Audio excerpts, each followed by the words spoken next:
अध्याय 771। तो फिर आओ लड़ें। दक्षिणी क्षेत्र। भले ही दिंग शाओयाओ और अन्य लोगों ने उत्कृष्ट हान साम्राज्य पर पूरी तरह से विजय प्राप्त कर ली थी, लेकिन उनका मुख्यालय अभी भी प्राचीन डोमेन शहर में था। इसके अलावा यह प्रोफाउंडर महाद्वीप का केंद्र बन गया था और उसके प्रबंधन के तहत महाद्वीप पर सबसे समृद्ध शहर था। इसके अलावा इसमें विशेषज्ञों की संख्या भी सबसे अधिक थी। महाद्वीप की सभी जातियों, शक्तियों और कुलों को उसने एक साथ संगठित किया था और उसने यह काम बहुत ही आसानी से पूरा कर लिया था, क्योंकि पूरे महाद्वीप की कोई भी ताकत दक्षिणी क्षेत्र से नहीं लड़ सकती थी। शाओयाओ, हमारे प्रोफाउंडर कॉन्टिनेंट में अभी कुल 57 हाफ सेंट हैं। जहां तक मोनाक रियल्म विशेषज्ञों की बात है तो वे तुलनात्मक रूप से लगभग 10,000 हैं। यह महासागरीय कुलों, शैतान जाति, दानव जाति और हमारी मानव जाति सहित सभी जातियों का योग है। लेकिन हम पवित्र भूमि की तुलना में वास्तव में बहुत हीन हैं।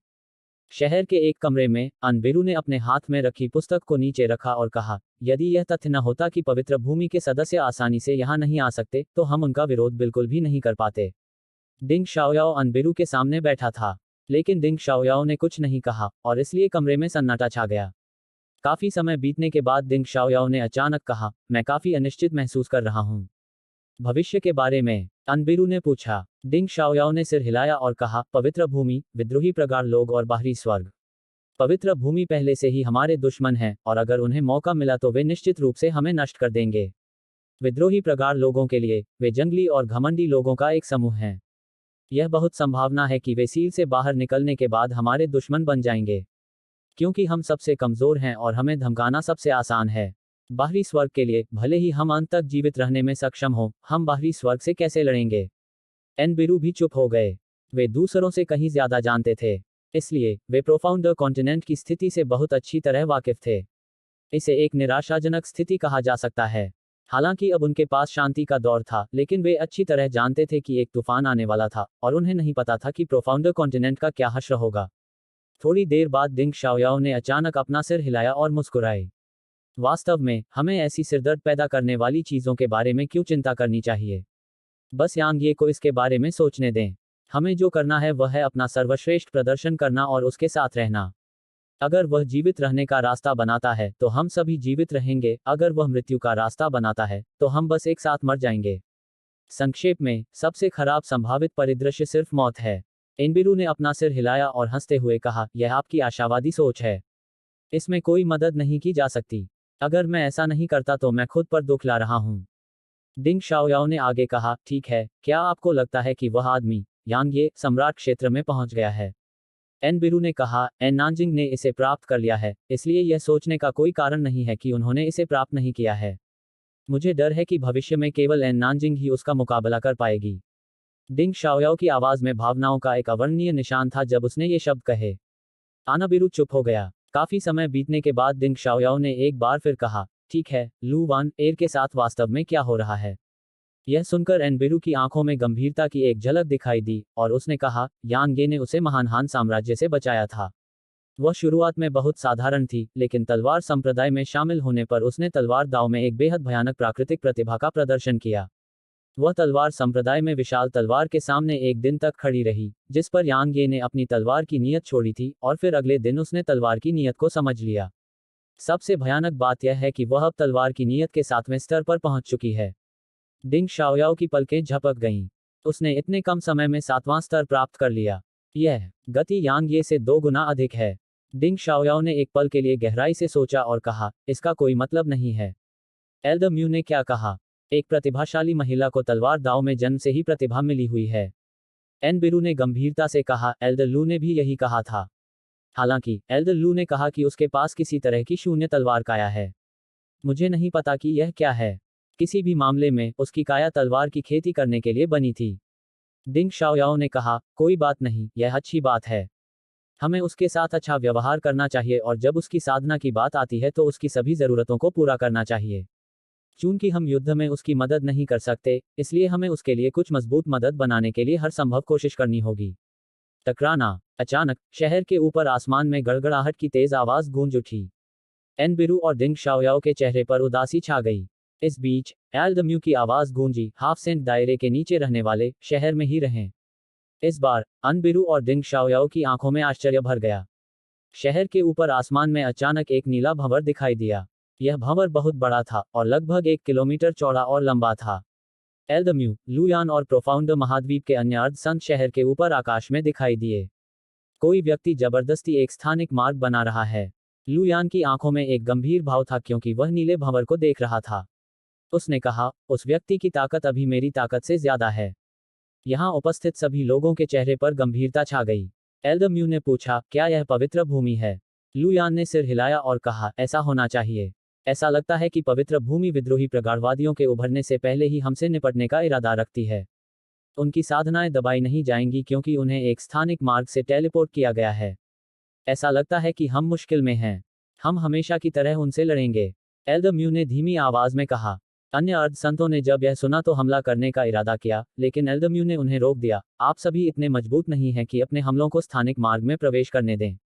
टकराना। इस बीच लुयान ने नीले भंवर की ओर अपनी हथेली थपथपाई। लुयान के लगभग 10 बार हमला करने के बाद यहां सभी ने भंवर के भीतर से आती तीखी चीखें स्पष्ट रूप से सुनी। लुयान ने एक बार फिर हमला किया, लेकिन इस बार नीले भंवर के भीतर से एक बहुत बड़ा ऊर्जा हथेली बाहर आया और यह लुयान की ऊर्जा हथेली से टकराया। वे दोनों फट गए और हवा में बिखर गए। उसके बाद एक आलीशान लबादा पहने एक अधेड़ उम्र का आदमी और एक गहरे सुनहरे लबादे में एक बूढ़ा आदमी दिखाई दिया। इसके बाद लाल लबादा पहने 10 बूढ़े आदमी भंवर से बाहर निकले। उनके बाहर निकलने के बाद 80 और सफेद लबादा पहने बूढ़े आदमी भंवर से बाहर निकले। हालांकि इनमें से कुछ बूढ़े लोगों के मुंह के कोने पर खून के छींटे थे। 2 असाधारण रूप से मजबूत अर्ध संत, 10 मध्यम श्रेणी के अर्ध संत और 80 साधारण अर्ध संत। दक्षिणी क्षेत्र के विशेषज्ञ इस दृश्य को देखकर आश्चर्यचकित रह गए। यहां तक एल्दम्यू और लुयान ने भी अत्यंत गंभीर भाव प्रकट किए। जहां तक के बाकी लोगों का सवाल है, उनके चेहरे पीले पड़ गए थे और वे इन विशेषज्ञों का विरोध करने का कोई इरादा नहीं जगा पा रहे थे। बहुत से लोग इस बात से अवगत नहीं थे कि हाफ सेंट्स को भी ग्रेड के आधार पर विभाजित किया गया था। उन्हें बस इतना पता था कि 92 हाफ सेंट्स पवित्र भूमि से आए थे और यह प्रोफाउंडर कॉन्टिनेंट के पास मौजूद हाफ सेंट्स की संख्या से 2 गुना था। इस समय दिंग शाओयाओ और एन बिरू, जो इससे पहले बहुत शांत थे, उनके चेहरे पर गहरा सदमा दिखाई दे रहा था। बेशक वहां भी निराशा का एक निशान था। मैं पवित्र हॉल से हूं। वे मुझे सुप्रीम एक साल थे कहते हैं। मध्यम आयु वर्ग के व्यक्ति ने एक शानदार लबादा पहना हुआ था जो एल्दम्यू और लुयान के पीछे खड़े अन्य लोगों की उपेक्षा कर रहा था, और उसकी नज़र तुरंत उन दोनों पर पड़ी। मुझे आप दोनों में काफी दिलचस्पी है। तार्किक रूप से कहें तो आपके स्तर के व्यक्ति प्रोफाउंडर कॉन्टिनेंट पर मौजूद नहीं होने चाहिए। तुम यहाँ उसके लिए नहीं आए हो, है ना? लुयान मुस्कुराया। तुम अपने साथ लाई गई ताकतों के आधार पर तुम हमें नष्ट करने का इरादा रखते हो, है ना?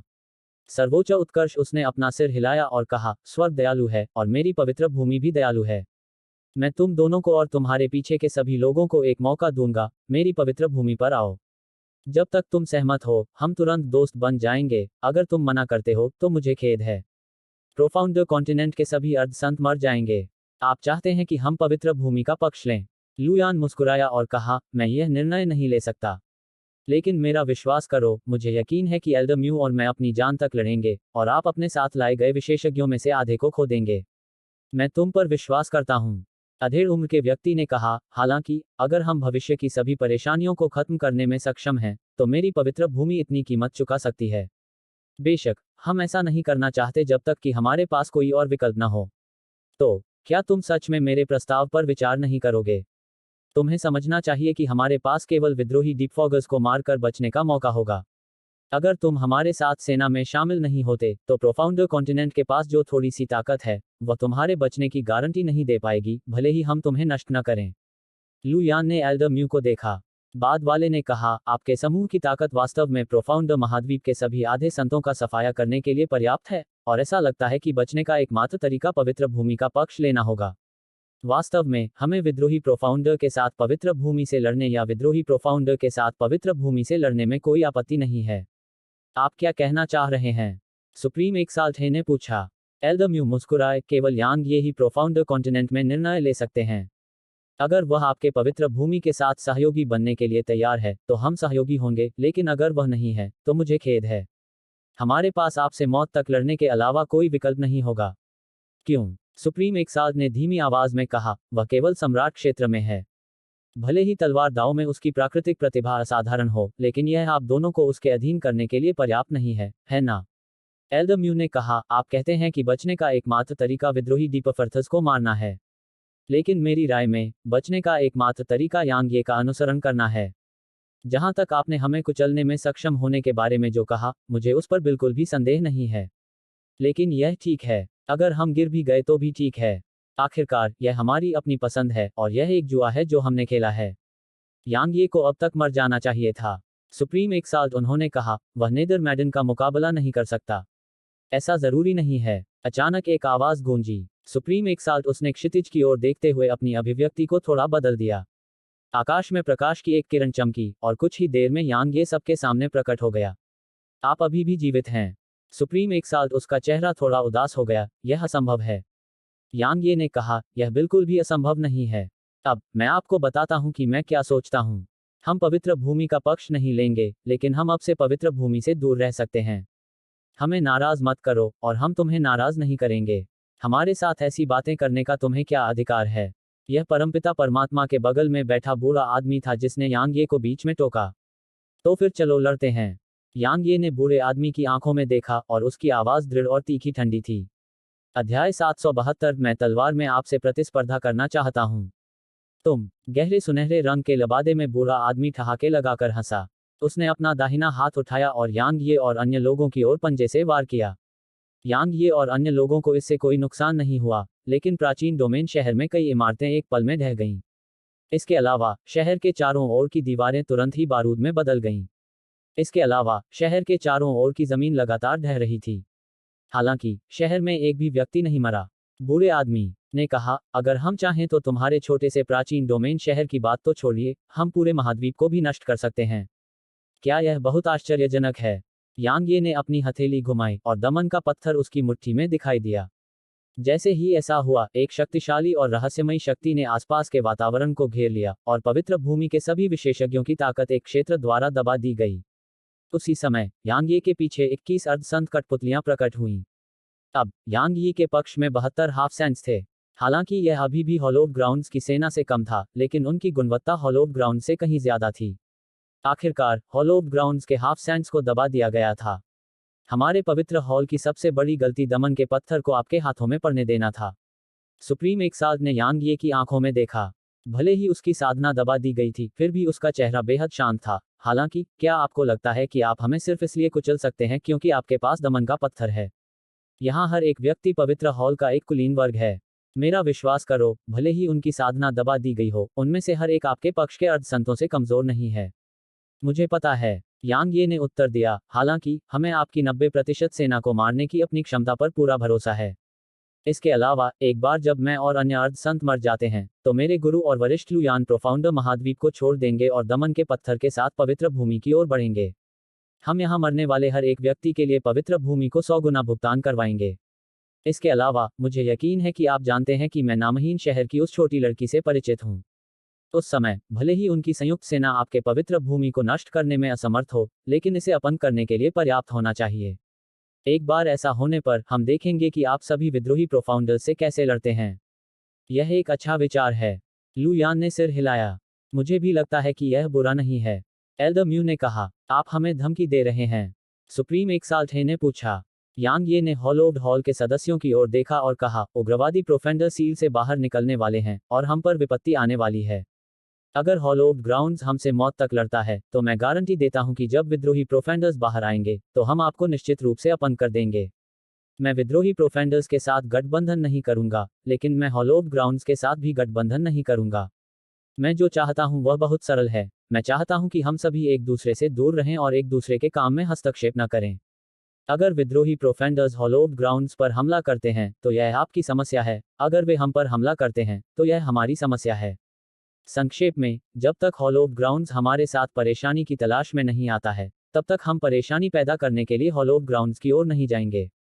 अब उसके पास तलवार का अग्रदूत था, इसलिए वह स्वाभाविक रूप से वहां जाकर परेशानी खड़ी नहीं करना चाहता था। उसकी राय में दक्षिणी क्षेत्र का मुख्य उद्देश्य अपनी ताकत को जल्द से जल्द बढ़ाना था। सबसे महत्वपूर्ण बात यह है कि उसे जितनी जल्दी हो सके अपनी ताकत बढ़ानी थी। आखिरकार उसके पास जीने के लिए सिर्फ 1 महीना बचा था। स्वीकृत। अचानक नीले भंवर के भीतर से एक आवाज गूंजी। जब उन्होंने इसे सुना तो सर्वोच्च प्रभु और अन्य लोगों के भाव थोड़े बदल गए, क्योंकि यह पवित्र प्रभु की आवाज थी। दूसरी ओर एल्डर म्यू और लू यान की आंखों में आश्चर्य की झलक दिखी। सर्वोच्च उत्कर्ष। उसने यांगे पर एक गहरी और लंबी नजर डाली, और फिर वह दूसरों को नीले भंवर में वापस ले गया। इस बीच गहरे सुनहरे लबादे में बूढ़ा आदमी जब भंवर में प्रवेश करने वाला था, तब रुक गया, और उसने मुड़कर यांगे को देखा। जब विद्रोही गहराई वाले सील से निकलेंगे, तो तुम मेरी पवित्र भूमि की मदद के लिए भीख मांगने आओगे। बोलने के बाद वह मुड़ा और भंवर में कदम रखा। कुछ ही समय में नीला भंवर आकाश से गायब हो गया और आकाश अपनी पूर्व शांत अवस्था में लौट आया। शहर भर में असंख्य लोगों ने यह दृश्य देखकर राहत की सांस ली। यांगे भी ऐसा ही था। उसे यह स्वीकार करना पड़ा कि प्रोफाउंड कॉन्टिनेंट वास्तव में हॉलो ऑफ ग्राउंड्स की तुलना में बहुत कमजोर था। अगर विद्रोही प्रोफाउंड हॉलो ऑफ ग्राउंड्स की ज्यादातर सेनाओं को बांधने के लिए नहीं होते, तो हॉलो ऑफ ग्राउंड्स के लिए प्रोफाउंड कॉन्टिनेंट को कुचलना वाकई मुश्किल नहीं होता। यह इस हद तक भी था कि जो ताकत पहले आ गई थी, वह प्रोफाउंड कॉन्टिनेंट को कुचलने के लिए पर्याप्त थी। बेशक, अगर वे लड़े और प्रोफाउंड कॉन्टिनेंट की सेनाएं मौत तक लड़ीं, तो नतीजा बिल्कुल वैसा ही होगा जैसा उसने कहा है। हॉलो ऑफ ग्राउंड्स के कम से कम 90% विशेषज्ञ यहां मारे जाएंगे। युवा गुरु, वह व्यक्ति जिसने पहले बात की थी, वह बहुत शक्तिशाली है। अचानक लुयान ने गंभीरता से कहा, जब तक बहुत जरूरी न हो, पवित्र भूमि की यात्रा फिर से मत करना। एल्डर म्यू ने सिर हिलाया और कहा, वह सबसे शक्तिशाली विशेषज्ञ है जिसे मैंने कभी देखा है। मैं वास्तव में कल्पना करने में असमर्थ हूं कि उसके पास वास्तव में इतनी भयानक ताकत कैसे है जब उसने संत दायरे में कदम नहीं रखा है। यांगे ने पूछा, वह कितना ताकतवर है? संत क्षेत्र के बेहद करीब। लुयान ने जवाब दिया, बेशक, भले ही वह संत क्षेत्र से सिर्फ एक कदम दूर हो, फिर भी वह एक अर्ध संत है। हालांकि उसकी ताकत आम अर्ध संतों से कहीं ज्यादा है। जब तक वह क्विंसेंस वायलेट एनर्जी प्राप्त करता है, तब तक संत क्षेत्र में कदम रखना उसके लिए आसान होना चाहिए। यांगे ने धीमी आवाज में कहा, वरिष्ठ लू, क्या आप भी उससे लड़ने में असमर्थ हैं? लुयान ने अपना सिर हिलाया और कहा, मैं इस शापित जगह में बहुत लंबे समय से बंद हूं, इसलिए मेरी ताकत पहले की तुलना में बहुत कम हो गई है। इस तथ्य के साथ कि मेरे पास अपनी ताकत को पुनः प्राप्त करने के लिए कोई क्विंसेंस वायलेट ऊर्जा नहीं है, मेरी ताकत न केवल बढ़ने में असमर्थ है, बल्कि यह अंतहीन रूप से कम होती जाएगी। हाहा, अगर यान कबीले के सदस्यों को पता चला कि मैं यहां मर गया, तो वे निश्चित रूप से मेरी आत्मा को बुलाएंगे और मेरी आत्मा को कोड़े मारेंगे, क्योंकि यह वास्तव में बहुत अपमानजनक है। जब वह इस बिंदु पर बोला, तो लुयान ने अपना सिर उठाया और आसमान की ओर देखा, लेकिन इस क्षेत्र के लोग काफी मजबूत हैं।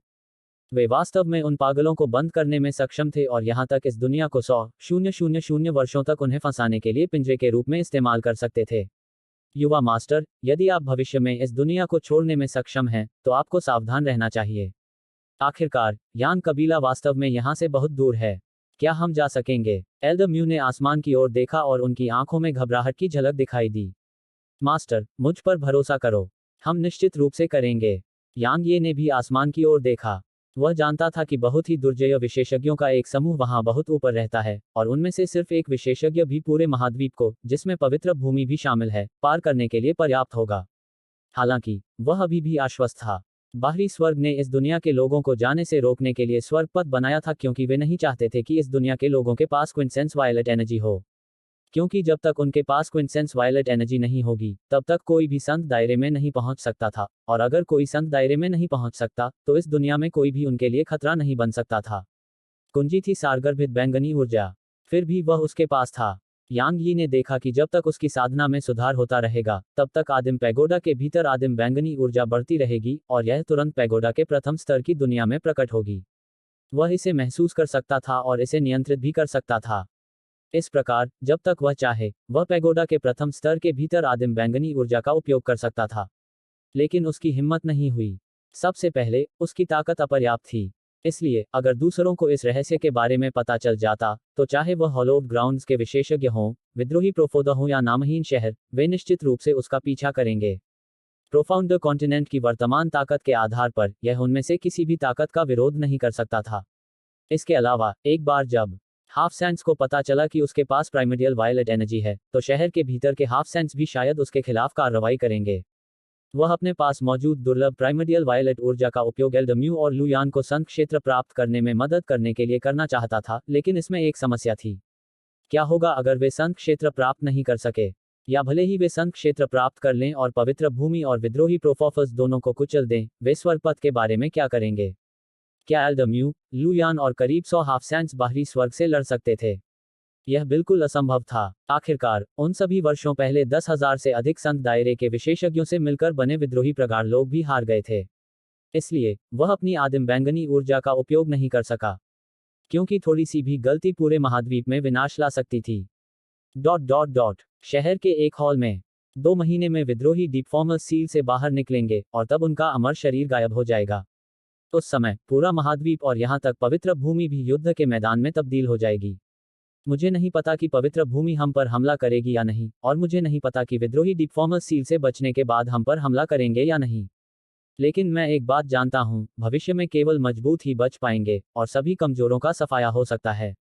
यांग ये की आवाज घंटी की तरह गूंज रही थी। डिंग शाओयाओ और अन्य लड़कियां, सभी अर्धसंत और दक्षिणी क्षेत्र के 9वें रैंक के कुछ सम्राट क्षेत्र विशेषज्ञ इस हॉल के भीतर थे।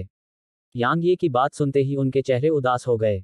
यांग ये ने आगे कहा, हम जिस मौजूदा स्थिति में हैं वह बहुत आशाजनक नहीं है, क्योंकि चाहे वह विद्रोही डीपरोफर्स हो या हॉलो ऑफ ग्राउंड्स, दोनों ही पक्ष हमसे ज्यादा मजबूत हैं। इसलिए भविष्य में कुचले जाने की सबसे ज्यादा संभावना हमारी ही है। मैं आप सभी को डराने की कोशिश नहीं कर रहा हूं, और मैं सिर्फ आप सभी को तथ्य बता रहा हूं। आज के बाद हम में से हर एक व्यक्ति किसी भी समय मर सकता है। क्या स्थिति इतनी गंभीर है? डिंग शाओयाओ ने पूछा। यांग ये ने सिर हिलाया और गंभीरता से बोला, यह मेरे द्वारा कही गई बातों से कहीं ज्यादा गंभीर है। इस क्षण से प्रोफाउंडर कॉन्टिनेंट युद्ध की स्थिति में प्रवेश करेगा। शाओयाओ, हमारे पास मौजूद सभी संसाधनों का उपयोग उन लोगों की जरूरतों को पूरा करने के लिए करें जिनमें अच्छी प्राकृतिक प्रतिभा है या जो आगे बढ़ने वाले हैं। संक्षेप में, हमारे पक्ष की समग्र शक्ति बढ़ाएं, चाहे कोई भी कीमत क्यों ना हो। डिंग शाओयाओ ने गंभीरता से कहा, अगर हम ऐसा करेंगे तो हमारे संसाधन शायद पूरी तरह समाप्त हो जाएंगे। यांग ये ने पूछा, अगर हम इसका इस्तेमाल अब जीवित लोगों पर नहीं करते हैं तो क्या हमें इसे मृतकों के लिए रखना चाहिए? डिंग शाओयाओ ने जब यह सुना तो उसका दिल कांप उठा। उसने यांग ये पर एक गहरी और लंबी नजर डाली और फिर सिर हिलाया। इस समय उसे समझ में आ गया कि स्थिति शायद इतनी गंभीर थी कि यांग ये को भी इसका सामना करने की अपनी क्षमता पर भरोसा नहीं था। यांग ये ने हॉल में मौजूद लोगों की तरफ देखा और कहा, यहाँ समुद्री कबीले, राक्षस जाति और शैतान जाति के सदस्य हैं। हम सभी के बीच दुश्मनी रही है, लेकिन मुझे उम्मीद है कि हम सभी अपनी ताकत एक साथ लगा सकते हैं और अब से एक साथ मिलकर काम कर सकते हैं। इसके अलावा आपको अपनी अपनी जातियों के सदस्यों पर भी नजर रखनी चाहिए और उन्हें भी ऐसा ही करने के लिए कहना चाहिए, क्योंकि यह आखिरी बार हो सकता है जब हम साथ मिलकर काम कर रहे हों। जब सभी भारी चेहरे के साथ चले गए तो अचानक हॉल में एक आवाज गूंजी, मैं आपके साथ तलवारबाजी में प्रतिस्पर्धा करना चाहता हूं। यांग ये यह सुनकर दंग रह गया, मेरे साथ तलवारबाजी में मुकाबला करो? ऐसा करने के लिए कौन इतना बहादुर है? यह लू वान आ था। इस समय लू वान र पहले जैसी कमजोर और नाजुक नहीं लग रही थी, लेकिन उसमें कोई दमनकारी आभा भी नहीं थी। वह बहुत उदासीन और पानी की तरह शांत थी। यांग ये की आंखों में आश्चर्य की एक झलक दिखाई दी जब उसने उसे देखा, तुम तलवार की मंशा के 7वें स्तर पर पहुंच गई हो। यह कैसे संभव हो सकता है?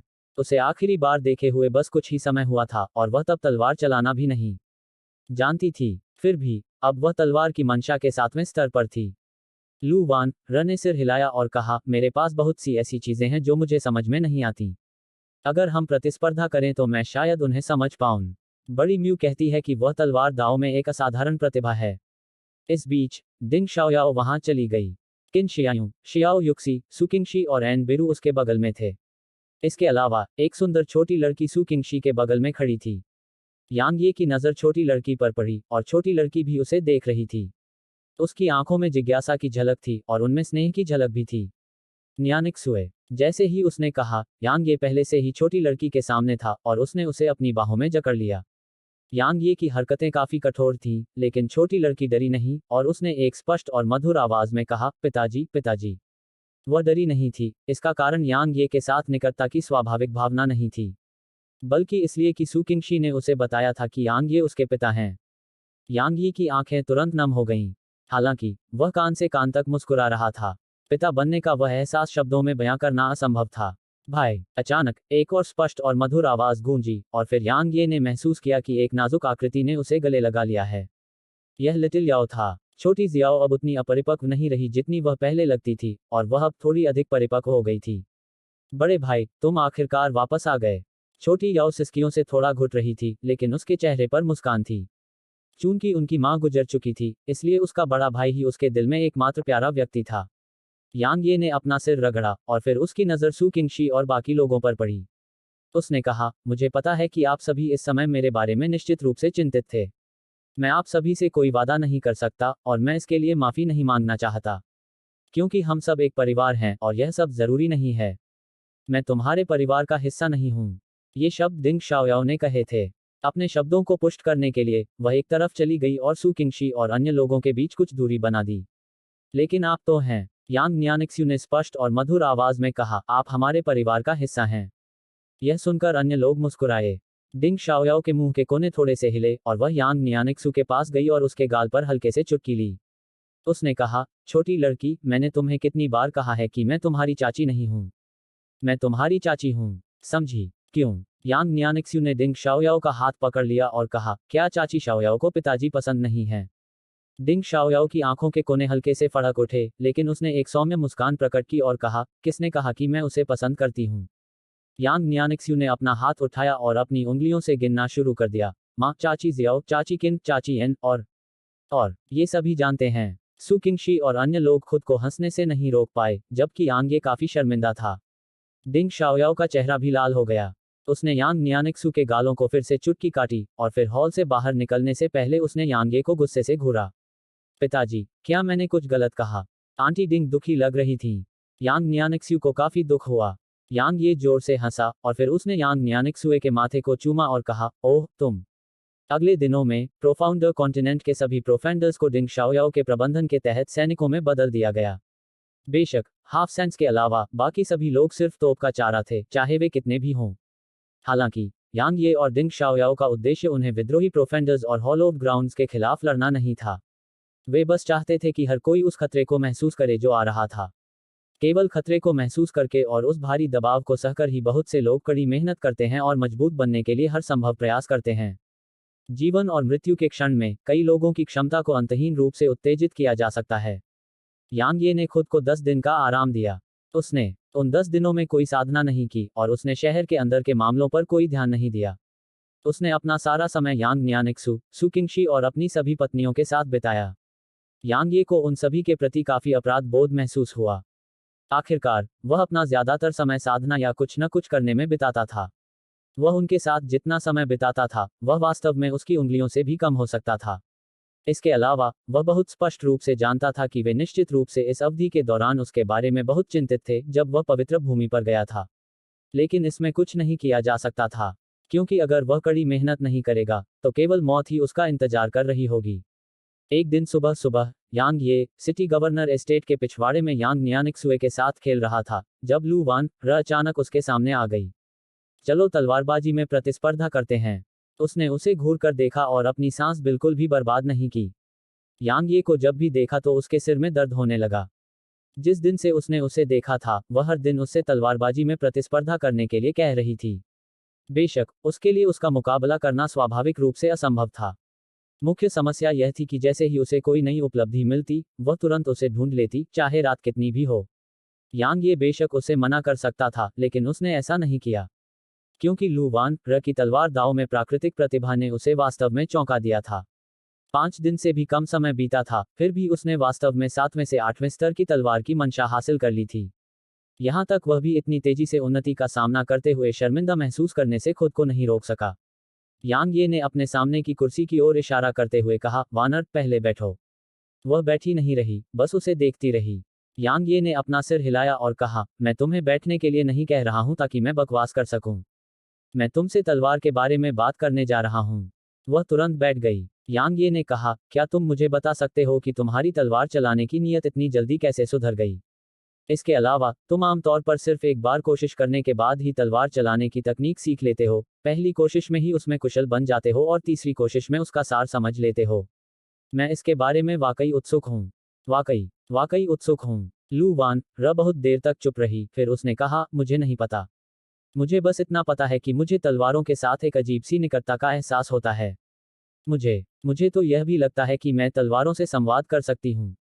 तुम इतनी ताकतवर हो, तो क्या तुम्हें भी ऐसा एहसास नहीं होता? यांग ये के मुंह के कोने फड़क उठे, यह सचमुच दर्दनाक है। क्योंकि जब से उसने तलवार की साधना शुरू की थी, तब से उसे ऐसा एहसास नहीं हुआ था। यह इस हद तक था कि तलवार दाव में उसकी स्वाभाविक प्रतिभा वास्तव में अच्छी नहीं थी। तलवार आत्मा और छोटे भंवर के अलावा, वह एक और कारण जानता था कि वह तलवार दाव में क्यों निपुण था। यह उसका चरित्र था। वह अपने चरित्र की खूबियों और खामियों से बहुत स्पष्ट रूप से वाकिफ था। खामी यह थी कि उसके चरित्र के कारण उसके लिए दूसरों को अपमानित करना और दुश्मन बनाना आसान था, और वह लगातार मौत को दावत देता था। जहां तक उसकी खूबियों की बात है, वह दृढ़ था। एक बार जब वह किसी चीज पर फैसला कर लेता, तो वह तब तक पीछे नहीं हटता जब तक कि वह सफल न हो जाए। सबसे महत्वपूर्ण बात यह उसकी मनस्थिति थी।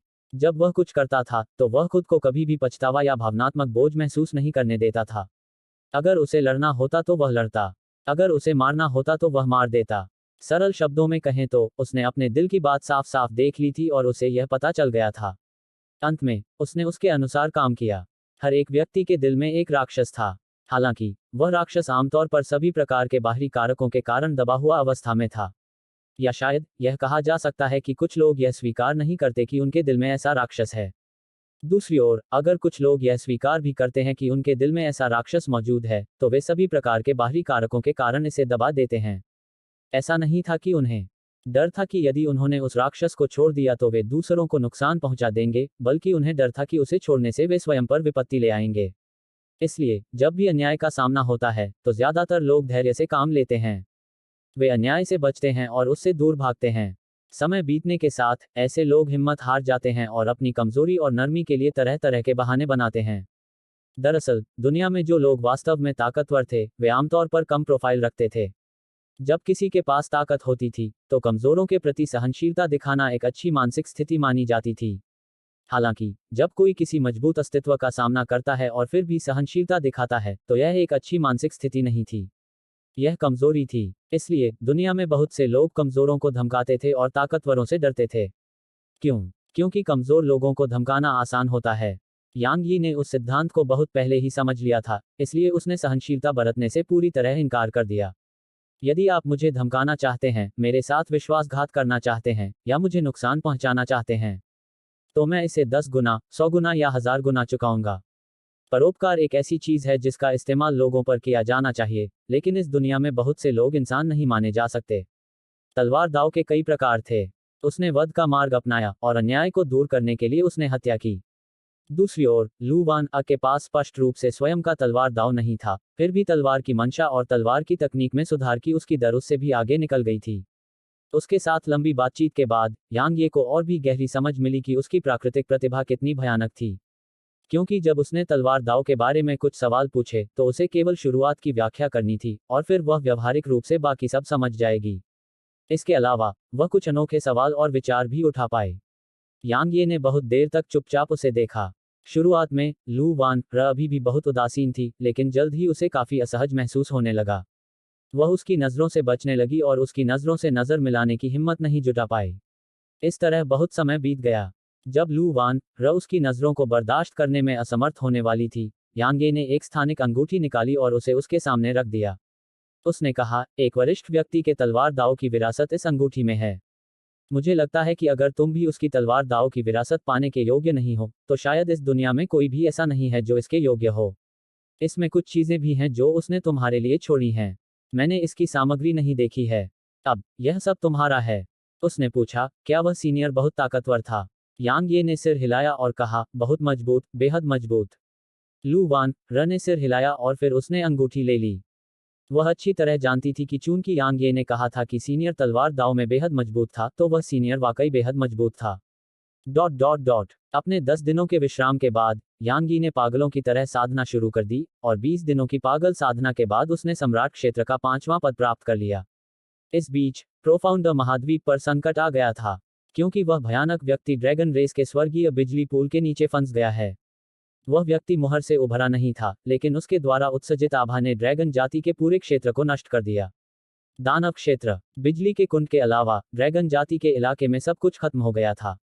सौभाग्य से कोई भी ड्रैगन घायल नहीं हुआ, क्योंकि यांग ये ने दानव सम्राट को बिजली के कुंड के नीचे भयानक अस्तित्व के बारे में बताया था, जब दानव क्षेत्र पूरी तरह से मानव जाति के साथ जुड़ गया था।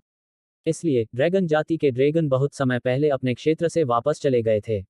यांग ये, लुयान और एल्डम्यू बिजली के कुंड के किनारे खड़े थे और उनके चेहरों पर गंभीर भाव थे, जब वे लगातार घूमती बिजली के कुंड को देख रहे थे। लुयान ने अचानक कहा, वास्तव में उसे बहुत पहले ही भाग जाना चाहिए था। यांग ये हैरान था और लुयान को घूर रहा था। लुयान ने कहा, क्या तुम इसे महसूस कर सकते हो? वह यहाँ पृथ्वी की नसों को अवशोषित कर रहा है। क्या तुम जानते हो कि पृथ्वी की नसें क्या होती हैं?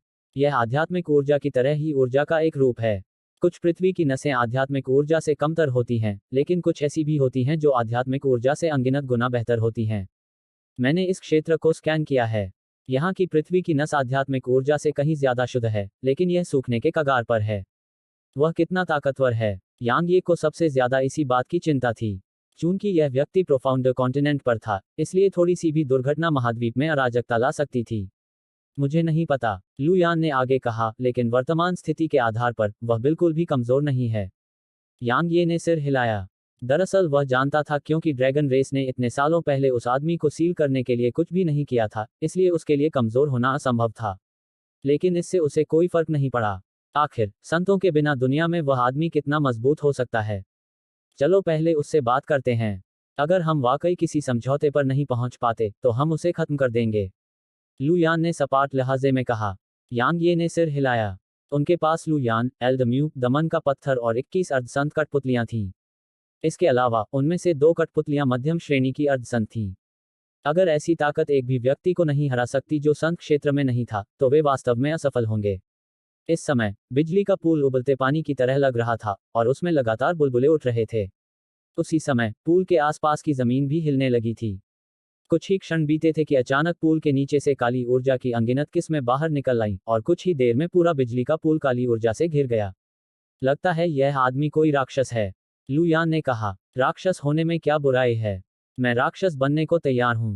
काली ऊर्जा के भीतर से एक आवाज गूंजी। यह काफी आकर्षक आवाज थी और ऐसा लग रहा था कि इसमें ऐसा आकर्षण था जिसने दिल और आत्मा को झकझोर दिया। यांग ये का दिल कांप उठा। उसकी तलवार की नीयत ने उससे 1 इंच की दूरी पर एक पतली सी दीवार खड़ी कर दी।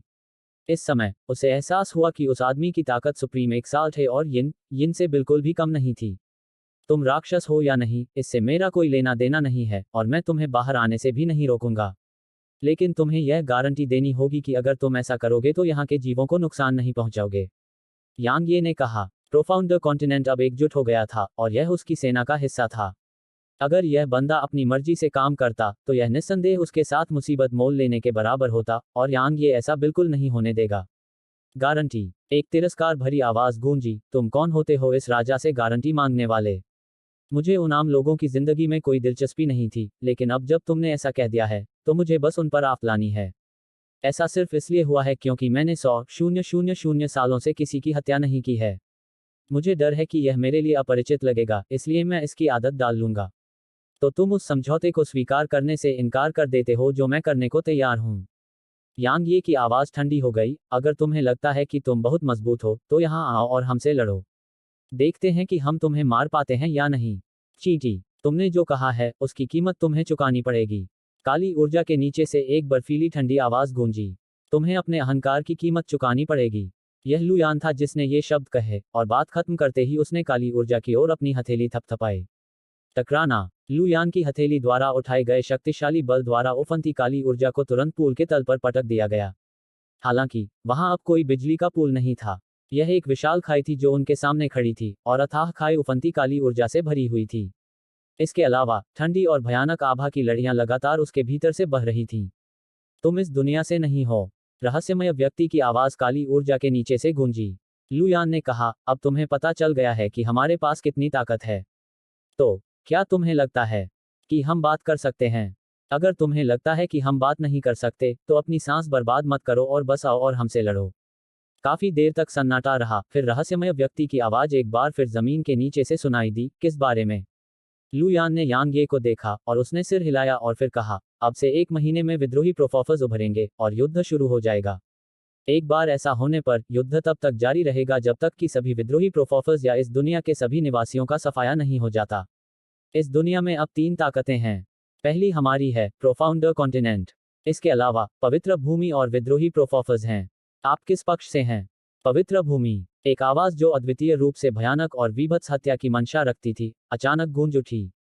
आवाज में हत्या की मंशा 10,000 साल पुरानी बर्फ की तरह लग रही थी, और इसने यांगी को उसकी ठंड से कांपने से रोक नहीं पाया। जाहिर है, जमीन के नीचे रहने वाले उस व्यक्ति की निश्चित रूप से पवित्र भूमि से बहुत दुश्मनी थी।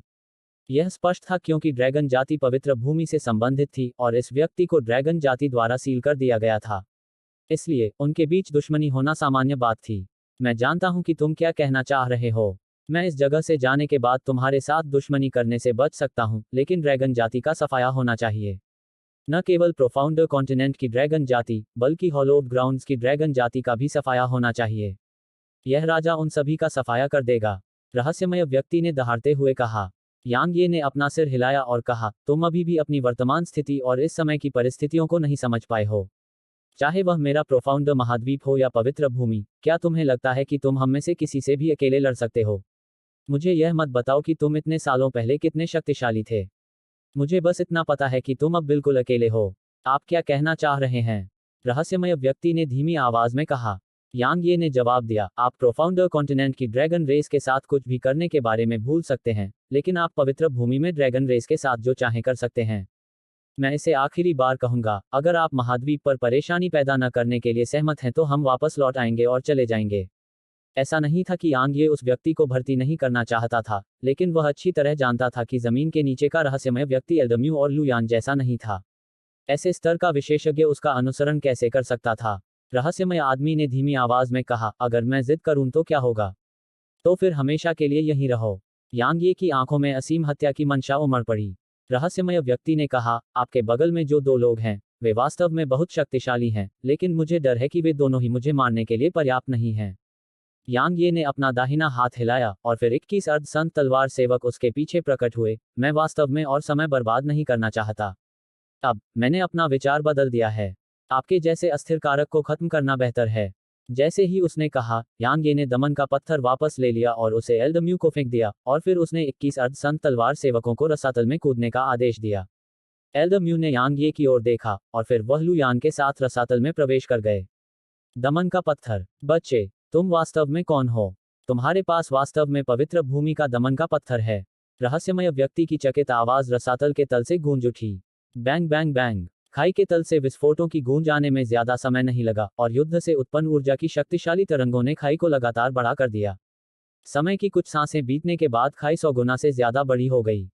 रुको, मुझे लगता है कि हम ठीक से बात कर सकते हैं। रहस्यमय व्यक्ति की आवाज अचानक नीचे से गूंजी। कुछ ही देर में एल्डम्यू, लुयान और 21 तलवार सेवक यांग ये के सामने आ गए। लुयान ने अपना सिर हिलाया और कहा, हम उसे नहीं मार सकते। एक विद्रोही प्रोफोमेद। यांग ये ने भौहें सिकोड़ी। एल्डम्यू ने दमन का पत्थर यांग यी को लौटा दिया और कहा, वह ऐसा नहीं है, क्योंकि उसके पास विद्रोही प्रमथक की आभा नहीं है। हालांकि उसके पास उनका अमर शरीर है। अब मुझे समझ आ गया।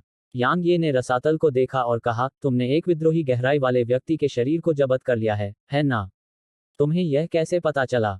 आवाज में आश्चर्य और घबराहट का भाव था। यह तुम्हारा कोई काम नहीं है। यांग ये ने कंधे उचकाए और कहा, क्या तुम बात नहीं करना चाहती थी? तो चलो बात करते हैं। यांग यी को एहसास हुआ कि अगर मुट्ठी से कोई बात हल हो सकती है, तो उसे अपनी सांस बर्बाद नहीं करनी चाहिए। क्योंकि अगर कोई काफी मजबूत है, तो दूसरा बात करने के लिए भीख मांगेगा। रहस्यमय व्यक्ति ने कहा, हम साथ मिलकर काम कर सकते हैं। यांग ये अंदर से भावुक हो गया और बोला, आगे बढ़ो। हम पर विपत्ति आ पड़ी है। मेरे लिए अकेले जीवित रहना असंभव है। मैं तुम्हारे साथ मिलकर पवित्र भूमि, विद्रोही प्रगाढ़ लोगों और बाहरी स्वर्ग के खिलाफ लड़ सकता हूँ। रहस्यमय व्यक्ति ने उत्तर दिया, आप मुझे कैसे यकीन दिलाएंगे कि आप ईमानदार हैं? यांग ये ने पूछा। लुयान ने अचानक कहा, उसके स्तर के विशेषज्ञ झूठ बोलने से घृणा करते हैं। यांग ये ने सिर हिलाया। विशेषज्ञों का अपना गौरव और सम्मान था। भले ही उस रहस्यमय व्यक्ति को लगभग मार दिया गया था, लेकिन उसने दया की भीख नहीं मांगी थी, और इससे स्पष्ट रूप से पता चलता है कि वह कितना अडिग था। उस रहस्यमयी व्यक्ति से निपटने के बाद, यांग ये तुरंत प्राचीन डोमेन शहर लौट आया और एक बार फिर पागलपन से साधना करने लगा। उसका इरादा एन नानजिंग के साथ मुकाबला करने का था, लेकिन दुर्भाग्य से उसके लौटने के बाद से वह बंद दरवाजे की साधना में लगी हुई थी। एक और महीना बीत गया। यांग ये ऊर्जा पत्थरों के ढेर और 1000 फायर क्रिस्टल की सहायता से सम्राट क्षेत्र के 6ठे रैंक पर चढ़ गया। हालांकि वह अभी भी तलवार अग्रदूत को आकर्षित नहीं कर सका।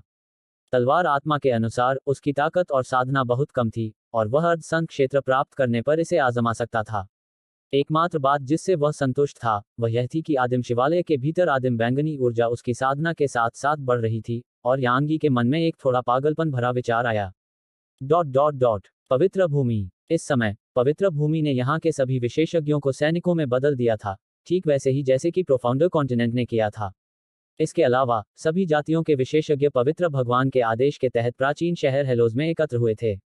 इसलिए विशेषज्ञों की आभा आसमान में फैल गई और पूरे शहर में दुनिया को हिला दिया। डॉट डॉट डॉट यांग ये इंतजार कर रहा था। पवित्र भूमि भी इंतजार कर रही थी।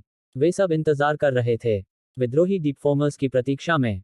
अंततः वह दिन आ ही गया जब पवित्र भूमि के हर कोने में एक आवाज गूंज उठी। 100,000 साल हो गए। हम आखिरकार अपने भाग्य से मुक्त हो गए। जैसे ही आवाज गूंजना समाप्त हुई, टकराना, कारावास का शिवालय टुकड़ों में फट गया। इस दिन से यहाँ के मनुष्य, पृथ्वी और आकाश सभी विनाश का सामना करेंगे। पवित्र भूमि के हर कोने में एक बार फिर आवाज गूंजी। टकराना, एक रक्त लाल स्तंभ आकाश में उछला और फिर एक बहुत बड़ा विस्फोट हुआ जिससे आकाश और पृथ्वी कांप उठे। उसके बाद आकाश धुंधला हो गया। अध्याय 775 स्वर्गदाव प्रपात। आसमान अब साफ नहीं था। वह खून जैसा लाल हो गया था और पवित्र भूमि के हर कोने में अंतहीन खूनी लाल रोशनी छा गई थी। इस समय सभी के हृदय में डक उत्पन्न हो गया। ऐसा इसलिए था क्योंकि इस दुनिया का स्वर्गदाव गिर गया था। हर एक दुनिया की अपनी एक आत्मा होती है और मनुष्य उस आत्मा को स्वर्गदाव कहते हैं। स्वर्गदाव की अपनी एक इच्छा होती है, या इसे अवचेतन इच्छा कहा जाना चाहिए। यह सहज रूप से उन लोगों के खिलाफ काम करता है जो इसे धमकी दे सकते हैं। उदाहरण के लिए, जब अन्य लोग संघ क्षेत्र प्राप्त कर रहे होते हैं तो यह स्वर्गीय संकट भेजता है, क्योंकि जब कोई व्यक्ति एक निश्चित सीमा तक मजबूत होता है तो वह व्यक्ति इसके लिए खतरा भी बन सकता है। इसमें कोई सही या गलत नहीं था। अगर स्वर्गदाव को जीवित रहना था तो उसे कई लोगों को शक्तिशाली बनने से रोकना था। अगर मनुष्य लंबे समय तक जीना चाहता था तो उसे स्वर्ग के खिलाफ लड़ना था। फिर भी बहुत से लोग अभी भी स्वर्ग के प्रति श्रद्धा महसूस करते थे, क्योंकि यह अपनी दुनिया के सभी जीवित प्राणियों का पोषण करता है। इसलिए भले ही बहुत से लोग बहुत शक्तिशाली हो जाएं, फिर भी वे स्वर्गदाव के खिलाफ काम नहीं करेंगे। ठीक वैसे ही जैसे तलवार संप्रदाय के संस्थापक पूर्वज ने नहीं किया था। फिर भी अब विद्रोही प्रगाढ़वादियों ने मुहर से बाहर निकलते ही इस दुनिया के स्वर्गीय दाव को तुरंत मार डाला था। यह युद्ध की घोषणा थी। यह इस दुनिया के सभी जीवित प्राणियों के लिए युद्ध की घोषणा थी। क्योंकि एक बार स्वर्ग दाव का अस्तित्व समाप्त हो गया तो यह दुनिया जल्दी ही खत्म हो जाएगी और पूरी तरह से नष्ट हो जाएगी। यह ऐसा युद्ध था जो केवल एक पक्ष की मृत्यु पर ही समाप्त होने वाला था। इस समय चाहे वे पवित्र भूमि या गहन महाद्वीप के सदस्य थे, वे समझ गए कि विद्रोही गहनवादी क्या चाहते थे। जैसे ही कारावास का शिवालय नष्ट हुआ, जमीन के नीचे से कई काली परछाइयां उभरी, और जैसे जैसे अधिक से अधिक विद्रोही प्रक्षेपक सतह पर उभरे, क्षेत्र में व्याप्त भयावह आभाएं और भी मजबूत होती गईं। विद्रोही प्रक्षेपकों द्वारा उत्सर्जित शक्तिशाली आभाओं और प्राचीन शहर हेलोस के विशेषज्ञों की शक्तिशाली आभाओं को क्रमशः एक विशाल काले ड्रैगन और एक विशाल सुनहरे ड्रैगन का रूप लेने में ज्यादा समय नहीं लगा, जो हवा में एक दूसरे से टकरा गए। टकराना, जब विशालकाय ड्रैगन टुकड़ों में बिखर गए तो आकाश कांप उठा। निर्वाण मुट्ठी, जमीन के नीचे से एक आवाज गूंजी और फिर एक काली मुट्ठी आसमान में उड़ी। मुट्ठी ने अचानक हवा में दिशा बदली और प्राचीन शहर हॉलोस की ओर नीचे गिर गई। मुट्ठी बहुत बड़ी नहीं थी और यह केवल एक साधारण मुट्ठी के आकार की थी, लेकिन ऐसा लग रहा था कि इसमें दुनिया को नष्ट करने की ताकत है। जहां भी यह गुजरी, अंतरिक्ष क्रमिक रूप से ढह गया और इसके आसपास की जीवन शक्ति पूरी तरह से समाप्त हो गई। ऐसा लग रहा था कि यह अपने रास्ते में आने वाली हर चीज को नष्ट करने का इरादा रखता है। शहर में अभी वह आया भी नहीं था कि उसकी शक्तिशाली शक्ति ने शहर के असंख्य लोगों के चेहरे पीले कर दिए, क्योंकि उनके भीतर की ऊर्जा वास्तव में उनसे बाहर निकल रही थी। स्टारफॉल पॉइंट, शहर के भीतर से भी एक आवाज गूंजी और फिर एक सुनहरी उंगली शहर से बाहर निकली और मुट्ठी से टकरा गई। टकराना, शहर में हर किसी के कानों में गड़गड़ाहट की गड़गड़ाहट गूंज रही थी और इसने उन्हें इस हद तक हिला दिया कि उन्हें अपने कान के पर्दों से चुभने वाला दर्द महसूस होने लगा। इसके अलावा कुछ लोगों के तो सभी 7 छिद्रों से खून भी बहने लगा। बुरा नहीं, तुम अपने पूर्वजों से बिल्कुल भी कमतर नहीं हो।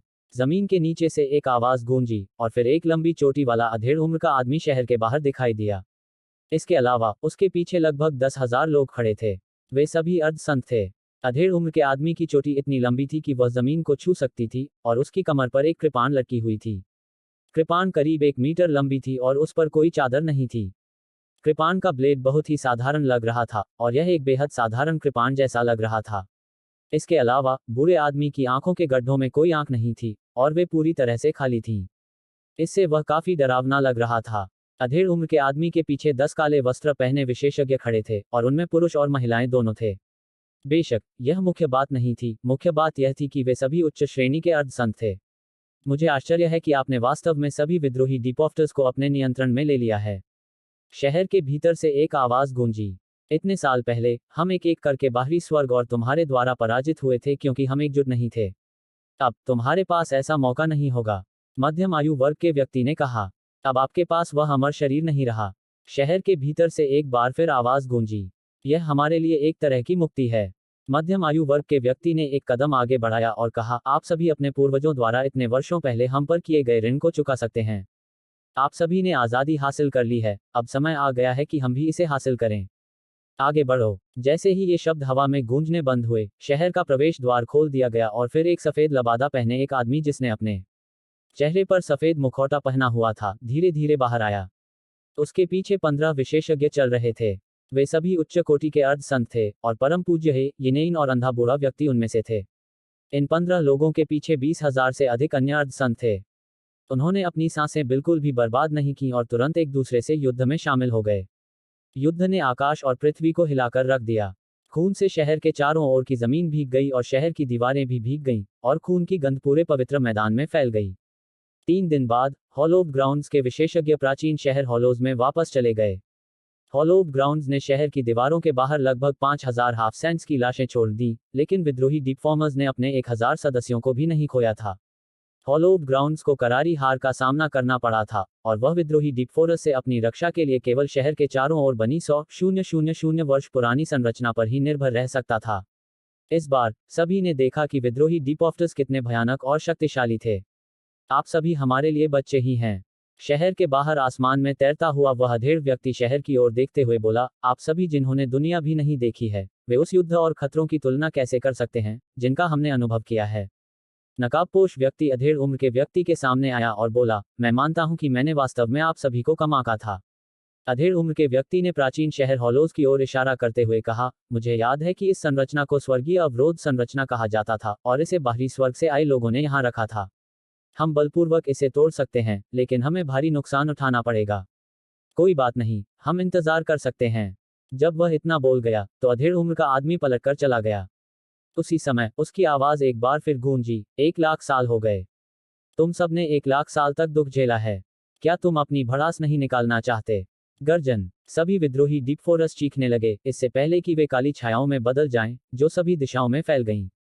विभिन्न जातियों के सभी सदस्य प्राचीन शहर हॉलोज में नहीं आए थे, और केवल उनकी कुलीन सेनाएं ही शहर में आई थीं। इस बीच विभिन्न जातियों के तुलनात्मक रूप से कमजोर सदस्य अभी भी अपने अपने क्षेत्रों में रह रहे थे। तो यह एक नरसंहार था, एक पूर्ण नरसंहार। पवित्र भूमि कभी स्वर्ग हुआ करती थी, लेकिन अब यह नर्क बन गई है, और प्राचीन शहर पवित्र भूमि में आखिरी सुरक्षित जगह बन गया है। गहन महाद्वीप। यांग ये ने खुद को अपने कमरे में बंद कर लिया, और उसके सामने 8 पत्थर के ताबूत रखे हुए थे। यांग ये के चेहरे पर अभी उत्साह था। वह बेहद उत्साहित था, क्योंकि उसने देखा कि भयानक काला कीड़ा उनके शरीर से गायब हो गया था। दूसरे शब्दों में, वह उन्हें तलवार सेवकों में बदल सकता था। तलवार आत्मा और 21 अर्ध संत तलवार सेवक उसके साथ थे। आखिरकार उसे स्वाभाविक रूप से उनके जीवित होने और जागने के खिलाफ सावधानी बरतनी थी। उन्हें आश्चर्य हुआ कि वे जीवित नहीं हुए। इसके अलावा उनमें जीवन शक्ति बिल्कुल नहीं थी। यांग ये ने बहुत देर तक गहराई से सोचा, फिर भी कुछ समझ नहीं पाया। लेकिन यह महत्वपूर्ण नहीं था, क्योंकि वह 8 मध्यम श्रेणी के अर्ध संत तलवार सेवकों को अपने वश में करने वाला था। यांग ये तलवार सेवकों को परिष्कृत करने में काफी कुशल था, इसलिए उसे तलवार सेवकों में उनका रूपांतरण पूरा करने में केवल 1 दिन लगा। उसके पास पहले से मौजूद 2 मध्य श्रेणी के अर्ध संत तलवार सेवकों के साथ अब उसके पास 10 मध्य श्रेणी के अर्ध संत तलवार सेवक और 19 साधारण अर्ध संत तलवार सेवक थे। बेशक वह बहुत स्पष्ट रूप से जानता था कि यह थोड़ी सी ताकत विद्रोही डीपरोफर्स और हॉलोव ग्राउंड्स का सामना करने के लिए पर्याप्त नहीं थी। इसलिए उसने जोखिम उठाने का फैसला किया। वह उन अर्ध संत तलवार सेवकों को अपनी आदिम बैंगनी ऊर्जा प्रदान करना चाहता था। उसने एल्दम्यू या लुयान को यह देने की हिम्मत नहीं की। ऐसा नहीं था कि उसे उन पर भरोसा नहीं था। इसके विपरीत वह वास्तव में एल्दम्यू पर भरोसा करता था। हालांकि प्राइमर्डियल वायलेट ऊर्जा के बहुत बड़े निहितार्थ थे। आखिरकार अगर कोई संत इस दुनिया में प्रकट होता है तो यह क्या दर्शाता है? यह दर्शाता है कि इस दुनिया में आदिम बैंगनी ऊर्जा मौजूद थी, लेकिन इस दुनिया की सारी बैंगनी ऊर्जा समाप्त हो चुकी थी, तो यह कहां से आई? उस समय यह केवल पवित्र भूमि और विद्रोही प्रगाढ़ व्यक्ति ही नहीं होंगे जो प्रोफाउंड महाद्वीप को लक्षित करेंगे, यहां तक कि बाहरी स्वर्ग भी कार्य करेंगे। एल्दम्यू संत क्षेत्र प्राप्त करने पर विद्रोही प्रगाढ़ व्यक्तियों और पवित्र भूमि के माध्यम से आगे बढ़ सकता था, लेकिन क्या वह बाहरी स्वर्ग के माध्यम से आगे बढ़ सकता था? वह ऐसा नहीं कर सकता था। इसके अलावा अगर बाहरी स्वर्ग ने सब कुछ अनदेखा कर दिया और उनके खिलाफ काम किया तो प्रोफाउंड कॉन्टिनेंट के पास बचने का कोई मौका नहीं होगा। इसके अलावा एक खजाना जो आदिम बैंगनी ऊर्जा उत्पन्न कर सकता था, निश्चित रूप से ऐसा कुछ था जिसे जब्त करने के लिए बाहरी स्वर्ग सब कुछ नजरअंदाज कर देगा। ऐसा नहीं था कि उन्होंने एल्डम्यू और लुयान को संत क्षेत्र में प्रवेश करने से मना कर दिया था, बस अभी सही समय नहीं आया था। यांग ये ने फिर देखा कि आदिम बैंगनी ऊर्जा कितनी भयानक थी। जैसे ही उन्होंने आदिम बैंगनी ऊर्जा के साथ साधना शुरू की, उन अर्ध संत तलवार सेवकों की आभा लगभग हर पल मजबूत होती जा रही थी। इस तरह की प्रगति से यांग ये को बहुत खुशी हुई, लेकिन उसका दिल भी दुखा, क्योंकि उसने बहुत लंबे समय तक वह सारी बैंगनी ऊर्जा जमा की थी। 3 दिन बाद 19 साधारण अर्धसंत तलवार सेवक मध्य श्रेणी के अर्धसंत बन गए। दूसरी ओर 10 मध्य श्रेणी के अर्धसंत अभी भी मध्य श्रेणी के अर्धसंत थे। हालांकि उनकी आभा पहले से कई गुना ज्यादा मजबूत थी। जब वे अभी भी मध्य श्रेणी के अर्धसंत थे, तो उनमें से हर एक अपने दम पर फायर स्पिरिट रेस के कुलपति जैसे 2 से 3 विशेषज्ञों से लड़ सकता था। यांग ये ने उन 10 तलवार सेवकों को अपने सुपर युद्ध जनरलों का नाम दिया। जहां तक अन्य मध्य श्रेणी के अर्धसंत तलवार सेवकों की बात है, जबकि वे 10 सुपर युद्ध जनरलों की तरह ही मध्य श्रेणी के अर्धसंत थे, वे सुपर युद्ध जनरलों जितने मजबूत नहीं थे। यांग यी ने और भी अधिक आदिम बैंगनी ऊर्जा प्राप्त करने के लिए अपनी साधना को विकसित करने और सुधारने का इरादा किया था, ताकि वह अपने तलवार सेवकों को बेहतर बना सके। दुर्भाग्य से मुसीबत आ गई थी। म्यूकिंगफेंग प्रोफाउंडर महाद्वीप पर आ चुकी थी, लेकिन वह अकेली नहीं थी। वह 2 विद्रोही प्रोफाउंडर्स के साथ आई थी। सटीक रूप से कहें तो उसका पीछा 2 विद्रोही प्रोफाउंडर्स कर रहे थे। वे मूल रूप से केवल उसका पीछा कर रहे थे, लेकिन जब उन्होंने महाद्वीप को देखा, तो उनमें से एक ने वास्तव में म्यूकिंगफेंग को छोड़ दिया था और बिना रोक टोक के उसे मारना शुरू कर दिया था।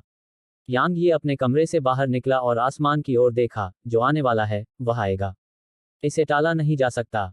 उसकी आकृति प्रकाश की किरण में बदल गई जो आसमान में गायब हो गई। अध्याय 776 एक साथ काम करें। विद्रोही डीपफोमस सील से उभरे थे, इसलिए विश्व युद्ध अपरिहार्य था। प्रोफाउंडर कॉन्टिनेंट के लिए इसे टालना असंभव था। इसलिए यांग ये को आश्चर्य नहीं हुआ जब उसे पता चला कि प्रोफाउंडर कॉन्टिनेंट में विद्रोही प्रोफाउंडर आ चुके हैं। यांग ये को चिंता हुई, क्योंकि हर एक विद्रोही प्रोफोदर हाफ सेंट दायरे में था और उनकी संख्या लगभग 10,000 थी। अगर इतनी भयानक शक्ति प्रोफोदर महाद्वीप पर आ जाए तो वे क्या करेंगे? उनके लिए ऐसी ताकत से लड़ना बिल्कुल असंभव था। हालांकि यांग ये तैयार था। अगर प्रोफाउंडर कॉन्टिनेंट पर वाकई कोई संकट आया, तो वह तुरंत एल्डम्यू और लुयान को संत दायरे में जाने की अनुमति दे देगा। क्योंकि अगर वह ऐसे समय में इस और उस बारे में चिंता कर रहा था, तो वह निश्चित रूप से एक मूर्ख होगा। दक्षिणी समुद्र। म्यूकिंगफेंग प्रोफाउंडर कॉन्टिनेंट पहुंचने पर प्राचीन डोमेन सिटी की दिशा में भाग गई। उसने अपनी गति को अपनी सीमा तक बढ़ा दिया था, इसलिए वह हवा में बहने वाली हवा की तरह लग रही थी। इसके बाद भी उसे रोका गया। यह एक विद्रोही राक्षस था जो उसके रास्ते में खड़ा था। छोटी लड़की, तुम्हारी गति खराब नहीं है। तुमने वास्तव में मुझे इतने लंबे समय तक तुम्हारा पीछा करने पर मजबूर किया। ये शब्द कहने वाला विद्रोही दार्शनिक लगभग 20 वर्ष का लग रहा था। वह बहुत युवा लग रहा था, लेकिन उसकी आवाज काफी वृद्ध थी और ऐसा लग रहा था जैसे वह कुछ 100 साल का हो। म्यूकिंगफेंग के भीतर की गहन ऊर्जा उमड़ पड़ी जब उसने ठंडे स्वर में कहा, यह प्रोफाउंडर कॉन्टिनेंट है। तुम्हारे पास अभी भी वापस मुड़ने और पवित्र भूमि पर लौटने का समय है। अगर तुम थोड़ी देर और रुकी तो तुम वापस नहीं लौट पाओगी। क्या तुम मुझे डराने की कोशिश कर रहे हो? वह आदमी उपहास करते हुए हंसा और बोला, यहाँ आत्मिक ऊर्जा इतनी कम है कि यह अब तक की सबसे खराब स्थिति में है। यहाँ किसी भी विशेषज्ञ का जन्म होना बिल्कुल असंभव है। अगर कोई हो भी तो क्या मुझे उनसे डरना पड़ेगा? न केवल मैं वापस नहीं जा रहा हूँ, बल्कि मैं यहाँ सभी का वध करने जा रहा हूँ। क्या तुम्हारे पूर्वज इस महाद्वीप की रक्षा करने की कोशिश नहीं कर रहे थे? अब मैं इसे नष्ट कर दूंगा और साथ ही साथ उनके सभी वंशजों का भी सफाया कर दूंगा। बोलते समय उसने हमला करने के इरादे से अपना दाहिना हाथ उठाया। म्यूकिंगफेंग की पलकें झपकने लगी जब उसने यह देखा। वह स्वाभाविक रूप से इस बूढ़े आदमी का मुकाबला नहीं कर सकती थी, लेकिन वह हार मानने के लिए तैयार भी नहीं थी। वह मौत से लड़ने ही वाली थी कि अचानक उसकी आंखें चमक उठीं और उसने उस विद्रोही डेफोर्थर के पीछे के क्षेत्र की ओर देखा और कहा, यांग मैन। यांग ये अचानक उस आदमी के पीछे आ गई थी, और जब उसने उसे यांग मैन कहते हुए सुना तो वह थोड़ा चौंक गया। उसके बाद उसने उसे सिर हिलाया। भले ही वह पवित्र भूमि के प्रति शत्रुतापूर्ण था, लेकिन वह चंद्र संस्कार हॉल, म्यूकिंगफेंग, नेदरमैडन और अन्य लोगों के प्रति शत्रुतापूर्ण नहीं था। वह आदमी यांग ये को देखने के लिए मुड़ा और उसने एक पल के लिए यांग ये को परखा, फिर बोला, राजा क्षेत्र का 6ठा रैंक। हाँ, क्या तुम यहाँ अपनी जान देने आए हो? यांग ये ने कहा, वास्तव में मुझे विद्रोही गूढ़ व्यक्तियों से कोई दुश्मनी नहीं थी। आखिरकार किन बुफान काफी अच्छे व्यक्ति लग रहे थे। हालांकि मुझे कहना होगा कि मैं गलत था। मैंने अभी जो तुमने कहा उसे सुना, और मैं वास्तव में कहना चाहता हूं कि यह बाहरी स्वर्ग और 100,000 साल पहले के विशेषज्ञों का ही कमाल था, जिन्होंने तुम सभी को सील कर दिया था। तुम सभी इतने साल पहले हार गए थे। तुम्हारे कौशल कमतर थे, इसलिए तुम सजा के हकदार थे। फिर भी अब तुम बाद की पीढ़ियों से बदला लेने का इरादा रखते हो। यह वास्तव में घृणित है। ये तो बस हमारे बदले की शुरुआत है। उस आदमी ने धीरे से अपना हाथ उठाया, यांग ये की ओर इशारा किया, और फिर कहा, तुम्हारी आभा बहुत मजबूत है।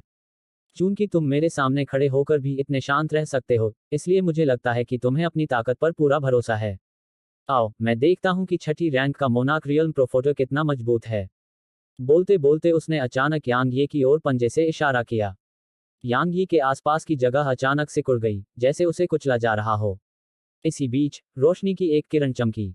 अनुभव करना। उस आदमी का शरीर वहीं अकड़ गया, और उसकी छाती पर खून बह रहा था।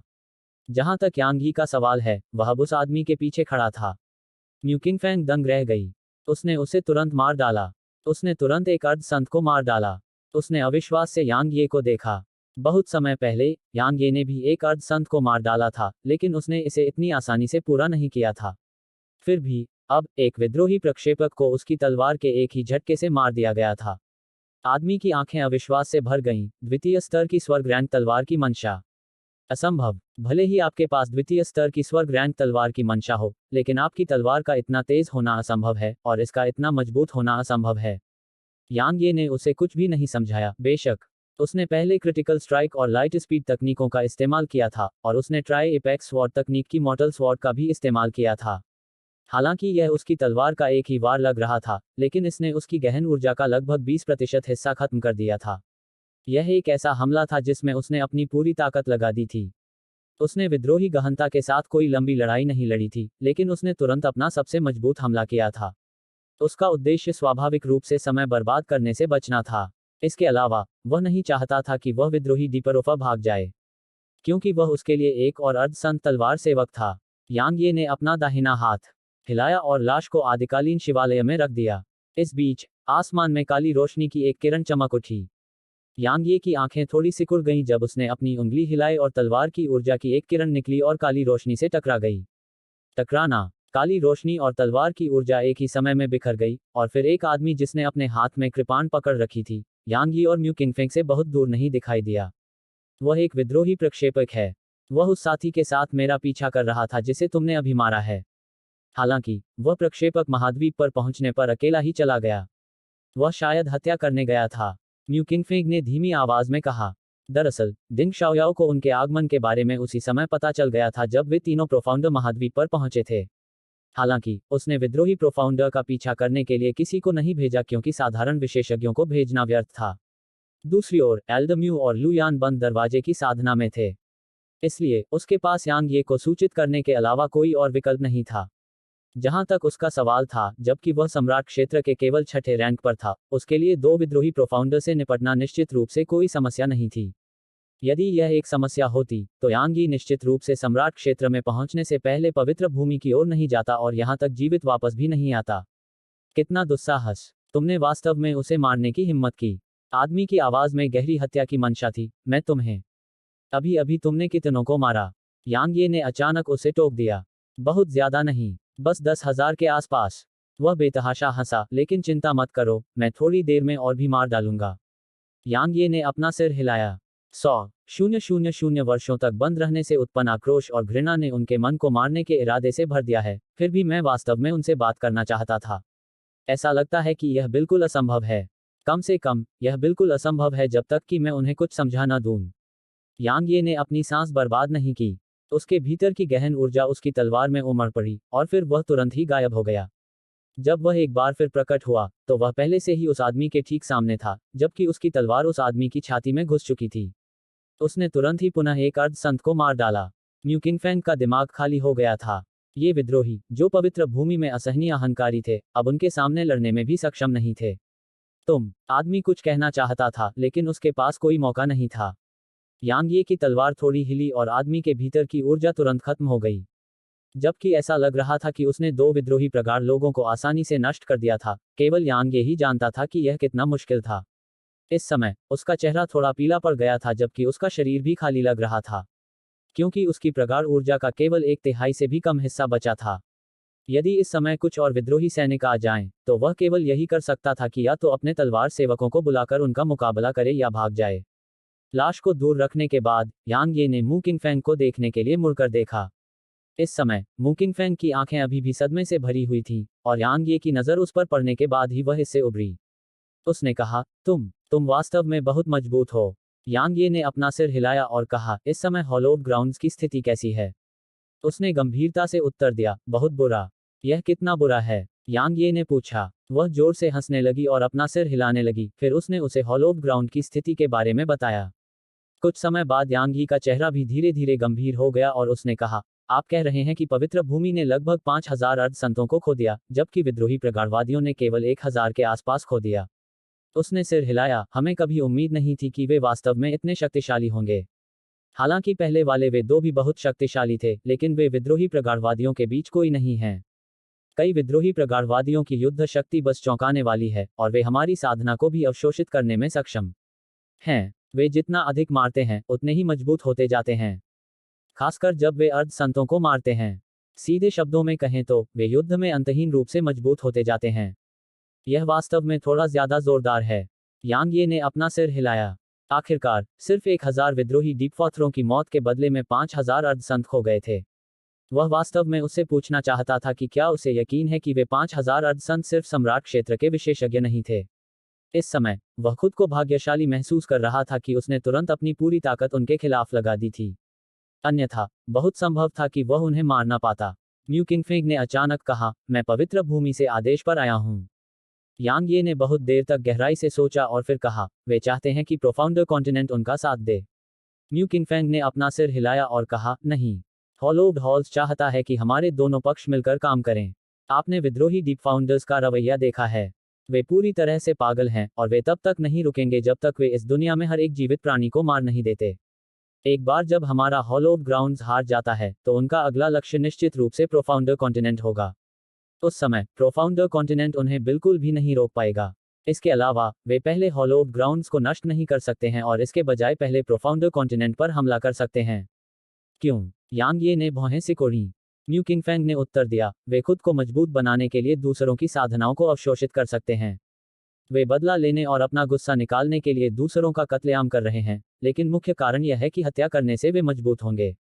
प्राचीन शहर हेलोज के पास इसकी रक्षा के लिए एक संरचना और एक दिव्य तावीज मास्टर है, इसलिए विद्रोही प्रक्षेपक प्राचीन शहर हेलोज में घुस नहीं सकते। लेकिन प्रोफाउंडर कॉन्टिनेंट के बारे में क्या? अगर वे प्रोफाउंडर कॉन्टिनेंट में आते हैं तो उनकी साधनाएं। यांग ये की अभिव्यक्ति अचानक बदल गई जब उसने इस बिंदु तक बात की, क्योंकि पहले वाले वे दो साथी अभी भी अर्धसंत क्षेत्र में थे। उनकी साधनाएं बिल्कुल भी कम नहीं हुई थीं। स्वर्ग दाव चला गया है, इसलिए सभी बाधाएं समाप्त हो जाएंगी। म्यू किंगफेंग ने यांग ये की आंखों में देखते हुए कहा। अध्याय 777 गहरा महाद्वीप खतरे में है। यह सुनकर यांग ये की अभिव्यक्ति अत्यंत गंभीर हो गई। पवित्र भूमि और प्रोफाउंडर महाद्वीप के बीच की बाधा खत्म हो गई थी। यह क्या दर्शाता था? यह दर्शाता था कि पवित्र भूमि और विद्रोही प्रोफाउंडर दोनों के लिए प्रोफाउंडर महाद्वीप पर हमला करना बेहद आसान होगा। यांग यी ने जब यह बात सुनी थी, तब उसने हॉलोव ग्राउंड्स के साथ मिलकर काम करने का फैसला किया था। अगर वह अकेला होता तो वह उनके साथ मिलकर काम नहीं करता। उसे अपनी तलवार हाथ में लेकर हर चीज का सामना करने का पूरा भरोसा था। फिर भी अब उसे प्रोफाउंडर कॉन्टिनेंट के उन लोगों के बारे में सोचना था जो उसके पक्ष में थे। वह अपने प्रियजनों को अपने साथ लेकर भाग सकता था और उसके पास खुद की रक्षा करने की क्षमता थी, लेकिन महाद्वीप पर अन्य लोगों के बारे में क्या? उदाहरण के लिए डिंग कबीले, किंग कबीले, तलवार संप्रदाय के अनुयायी और कई अन्य जो उसका अनुसरण कर रहे थे। क्या वे भागने में सक्षम होंगे? निश्चित रूप से नहीं। वे विद्रोही प्रगाढ़वादियों के खिलाफ लड़ने में भी सक्षम नहीं होंगे। यांग यी की राय में यह बोझ नहीं बल्कि जिम्मेदारी थी, और एक आदमी को अपनी जिम्मेदारियां उठानी चाहिए। पवित्र हॉल ने तुम्हें भेजने से पहले क्या कहा था? यांग ये ने पूछा। वे बीती बातों को भूल जाने को तैयार हैं। उसने जवाब दिया, पवित्र भगवान ने कहा कि तुम्हारे और पवित्र भूमि के बीच चाहे जो भी दुश्मनी हो, वे सब कुछ भूलने को तैयार हैं। उन्होंने यहाँ तक कहा कि जबकि पवित्र भूमि अतीत में तुम्हें मारना चाहती थी, वह केवल तुम्हें मारना चाहती थी और उसने महाद्वीप पर दूसरों को कभी नहीं मारा था। लेकिन विद्रोही प्रगाढ़ लोग अलग हैं, वे अन्य विद्रोही प्रगाढ़ लोगों के अलावा महाद्वीप पर सभी को मार देंगे। यांग ये ने कहा, मैंने दमन का पत्थर ले लिया। उसने जवाब दिया, अब से यह तुम्हारा है। यांग ये ने आगे कहा, पवित्र भूमि में बहुत से लोग मुझे मरते हुए देखना चाहते हैं। उसने उत्तर दिया, बिना अनुमति के कोई भी आपके विरुद्ध कार्य करने का साहस नहीं करेगा। यांग ये चुप हो गया। वह जानता था कि हॉलोव ग्राउंड्स में स्थिति की गंभीरता शायद उसकी कल्पना से परे थी। अन्यथा हॉलोव ग्राउंड्स के लिए ऐसी रियायतें देना असंभव था। यांग ये अनिर्णायक व्यक्ति नहीं था, इसलिए उसने तुरंत कहा, मैं यहाँ कुछ काम निपटाने के बाद तुम्हारे साथ पवित्र भूमि पर जाऊंगा। हालांकि अभी उसके और विद्रोही डीपफर्स के बीच कोई संघर्ष नहीं था, यांग ये जानता था कि यह जल्द या बाद में होगा। विद्रोही डीपफर्स पागल हो गए थे और वे हत्या किए बिना सामान्य नहीं हो सकते थे। इसके अलावा हत्या करने से उनकी ताकत बढ़ सकती है, तो वे क्यों रुकेंगे? अगर वह विद्रोही धर्मगुरुओं से बातचीत करने की कोशिश करेगा तो वह निश्चित रूप से अपमान को आमंत्रित कर रहा होगा, क्योंकि वे निश्चित रूप से उसकी बात पर कोई ध्यान नहीं देंगे। म्यू किंगफेंग की बेचैनी आखिरकार दूर हो गई जब उसने यह सुना। हॉलोव ग्राउंड्स ने उसे इसलिए भेजा था क्योंकि उसका और लूनर राइट हॉल का यांग ये के साथ काफी अच्छा रिश्ता था। इसलिए अगर उन्होंने किसी और को भेजा होता तो उस व्यक्ति को बोलने से पहले ही मार दिया जाता। जहां तक हॉलोव ग्राउंड्स का सवाल है, यांग ये ऐसी चीज करने में पूरी तरह सक्षम थी। म्यू किंगफेंग यांग ये के साथ प्राचीन डोमेन शहर में लौट आई। जब वह वहां पहुंची तो उसे आखिरकार एहसास हुआ कि यांग ये यहाँ कितना प्रभावशाली था। व्यवहारिक रूप से यहाँ हर किसी को यांग ये पर अंधविश्वास और श्रद्धा थी। ऐसा लग रहा था कि प्रोफाउंडर कॉन्टिनेंट उसके रहते कभी नहीं गिरेगा। मैंने पवित्र भूमि के साथ सेना में शामिल होने का फैसला किया है। ये वो पहले शब्द थे जो यांग ये ने दिंग शाओयाओ से मिलते ही कहे थे। वह हमेशा उसके साथ हर बात पर चर्चा करता था। यह एक तरह का भरोसा और सम्मान था। तुमने फैसला कर लिया है। दिंग शाओयाओ को बहुत आश्चर्य नहीं हुआ। जहां तक उसका सवाल था, पवित्र भूमि के साथ सेना में शामिल होना अपरिहार्य था, क्योंकि इस दुनिया की 3 ताकतों में से विद्रोही प्रगाढ़ लोगों की ताकत व्यवहारिक रूप से पवित्र भूमि और गहन महाद्वीप की संयुक्त ताकतों से आगे निकल गई थी। अगर पवित्र भूमि और गहन महाद्वीप ऐसी परिस्थितियों में भी सेना में शामिल नहीं होते तो केवल मौत ही उनका इंतजार करती। यांग ये ने सिर हिलाया और कहा, आप क्या सोचते हैं? दिंग शाओयाओ ने कहा, यह हमारा एकमात्र विकल्प है और यह पवित्र भूमि का भी एकमात्र विकल्प है। यांग ये ने कहा, चूंकि तुम सहमत हो तो यह तय हो गया। मेरे जाने के बाद एल्डर म्यू और सीनियर लू से कहो कि वे टेलीपोर्टेशन संरचना की रक्षा करें जो पवित्र भूमि की ओर जाती है और किसी भी विद्रोही डीपर्थर्स को महाद्वीप में आने की अनुमति न दें। वे पागल लोग आते ही कत्लेआम शुरू कर देते हैं, इसलिए यहाँ आने वाले हर एक को मार डालो। एल्डर म्यू से कहो कि वे मरने के बाद उनकी लाशों को सुरक्षित रखें। अचानक दिंग शाओयाओ के सामने अंतरिक्ष में उतार चढ़ाव की लहर दिखाई दी। थोड़ी देर बीतने के बाद उसकी आंखों में हत्या का इरादा उभर आया। उसने कहा, 10 विद्रोही प्रोफाउंड महाद्वीप पर आ गए हैं। जैसा कि आपने कहा, वे समुद्री कबीलों का कत्लेआम कर रहे हैं। यहां तक कि हमने भी बहुत सारे लोगों को खो दिया है। मैंने बाकी लोगों को छिपने के लिए कहा है। इस बीच म्यू किंगफेंग ने कहा, वे शायद गलती से उसके पास पहुंच गए हैं। आपको उन्हें जल्द से जल्द खत्म करना होगा, अन्यथा एक बार जब वे और भी अधिक विद्रोही डीपफाउंडर को सूचित करेंगे तो प्रोफाउंडर कॉन्टिनेंट को एक भयानक कीमत चुकानी पड़ेगी। यांग ये की आंखों में एक भयानक चमक उठी। मैं उन्हें ढूंढने भी नहीं गई, फिर भी वे मुझे ढूंढने आ गए। शाओयाओ, मैं महाद्वीप को तुम्हारे और बीरू के लिए छोड़ दूंगी। किंगफेंग, चलो। जैसे ही उसने बोलना समाप्त किया, यांग ये और म्यू किंगफेंग की आकृतियां गायब हो गईं। दिंग शाओयाओ की अभिव्यक्ति आसमान की ओर देखते हुए और भी गंभीर होती गई। वह जानती थी कि इस क्षण के बाद से प्रोफाउंडर कॉन्टिनेंट में शांति नहीं रहेगी। महासागरीय कबीले। इस समय समुद्र खून से लाल हो गया था, जबकि अनगिनत लाशें समुद्र की सतह पर तैर रही थीं और उन्होंने एक घना विस्तार बना लिया जिसने समुद्र को ढक लिया। टकराना। अचानक नीचे से पानी का एक स्तंभ ऊपर की ओर उछला और फिर पानी के स्तंभ के भीतर से मनुष्यों के ऊपरी शरीर और मछलियों के निचले शरीर वाले डीपॉफर्स का एक समूह बाहर निकला। क्यानलान, प्राचीन डोमेन शहर की ओर चलो। जल्दी करो। समुद्र की गहराई से एक उन्मादी आवाज गूंजी, लेकिन इसे गायब होने में ज्यादा समय नहीं लगा। बीच हवा में तैरती उस महिला की आंखों से आंसू की 2 धाराएं बह निकलीं, जो मरमेड कबीले के एक समूह से घिरी हुई थी। जब वे आंसू उसके चेहरे पर बहे तो वे मोतियों में बदल गए, लेकिन जब वे समुद्र में गिरे तो वे बर्फ में बदल गए। राजकुमारी, चले जाओ, जल्दी से। मरमेड कबीले के एक बूढ़े व्यक्ति ने क्यानलान नामक महिला से उत्सुकता से कहा, जल्दी से प्राचीन डोमेन शहर की ओर बढ़ो। यांग ये प्रोफाउंडर महाद्वीप में वापस आ गया है। वह निश्चित रूप से आपकी रक्षा करने में सक्षम होगा। यांग ये, आप सबकी रक्षा करो। क्या मजाक है? समुद्र के नीचे से एक आकृति उभरी और एक आदमी उनके सामने प्रकट हुआ। तुमने महासागरीय कबीलों का कत्लेआम क्यों किया? क्यानलान ने उस आदमी को घूर कर देखा। इस दुनिया में हर कोई मौत का हकदार है। वह आदमी धीरे धीरे क्यानलान और बाकी लोगों की ओर चला गया। उसने कहा, चिंता मत करो, मैं तुम्हें नहीं मारूंगा क्योंकि मुझे लगता है कि तुम दूसरों से अलग हो। जहां तक तुम्हारे बारे में अलग बात है, मुझे अभी इसका जवाब नहीं पता, लेकिन मैं जल्द या बाद में पता लगा लूंगा। बेशक, यह मुख्य कारण नहीं है। मुख्य कारण यह है कि मैं इतने लंबे समय से किसी महिला के साथ नहीं रहा हूं। कियानलान ने उसे घूरते हुए कहा, क्या तुम इसके भी योग्य हो? मैं आदमी कुछ कहना चाहता था, लेकिन उसकी आवाज अचानक बंद हो गई। 500 मीटर के क्षेत्र में बर्फ के टुकड़े दिखाई दिए।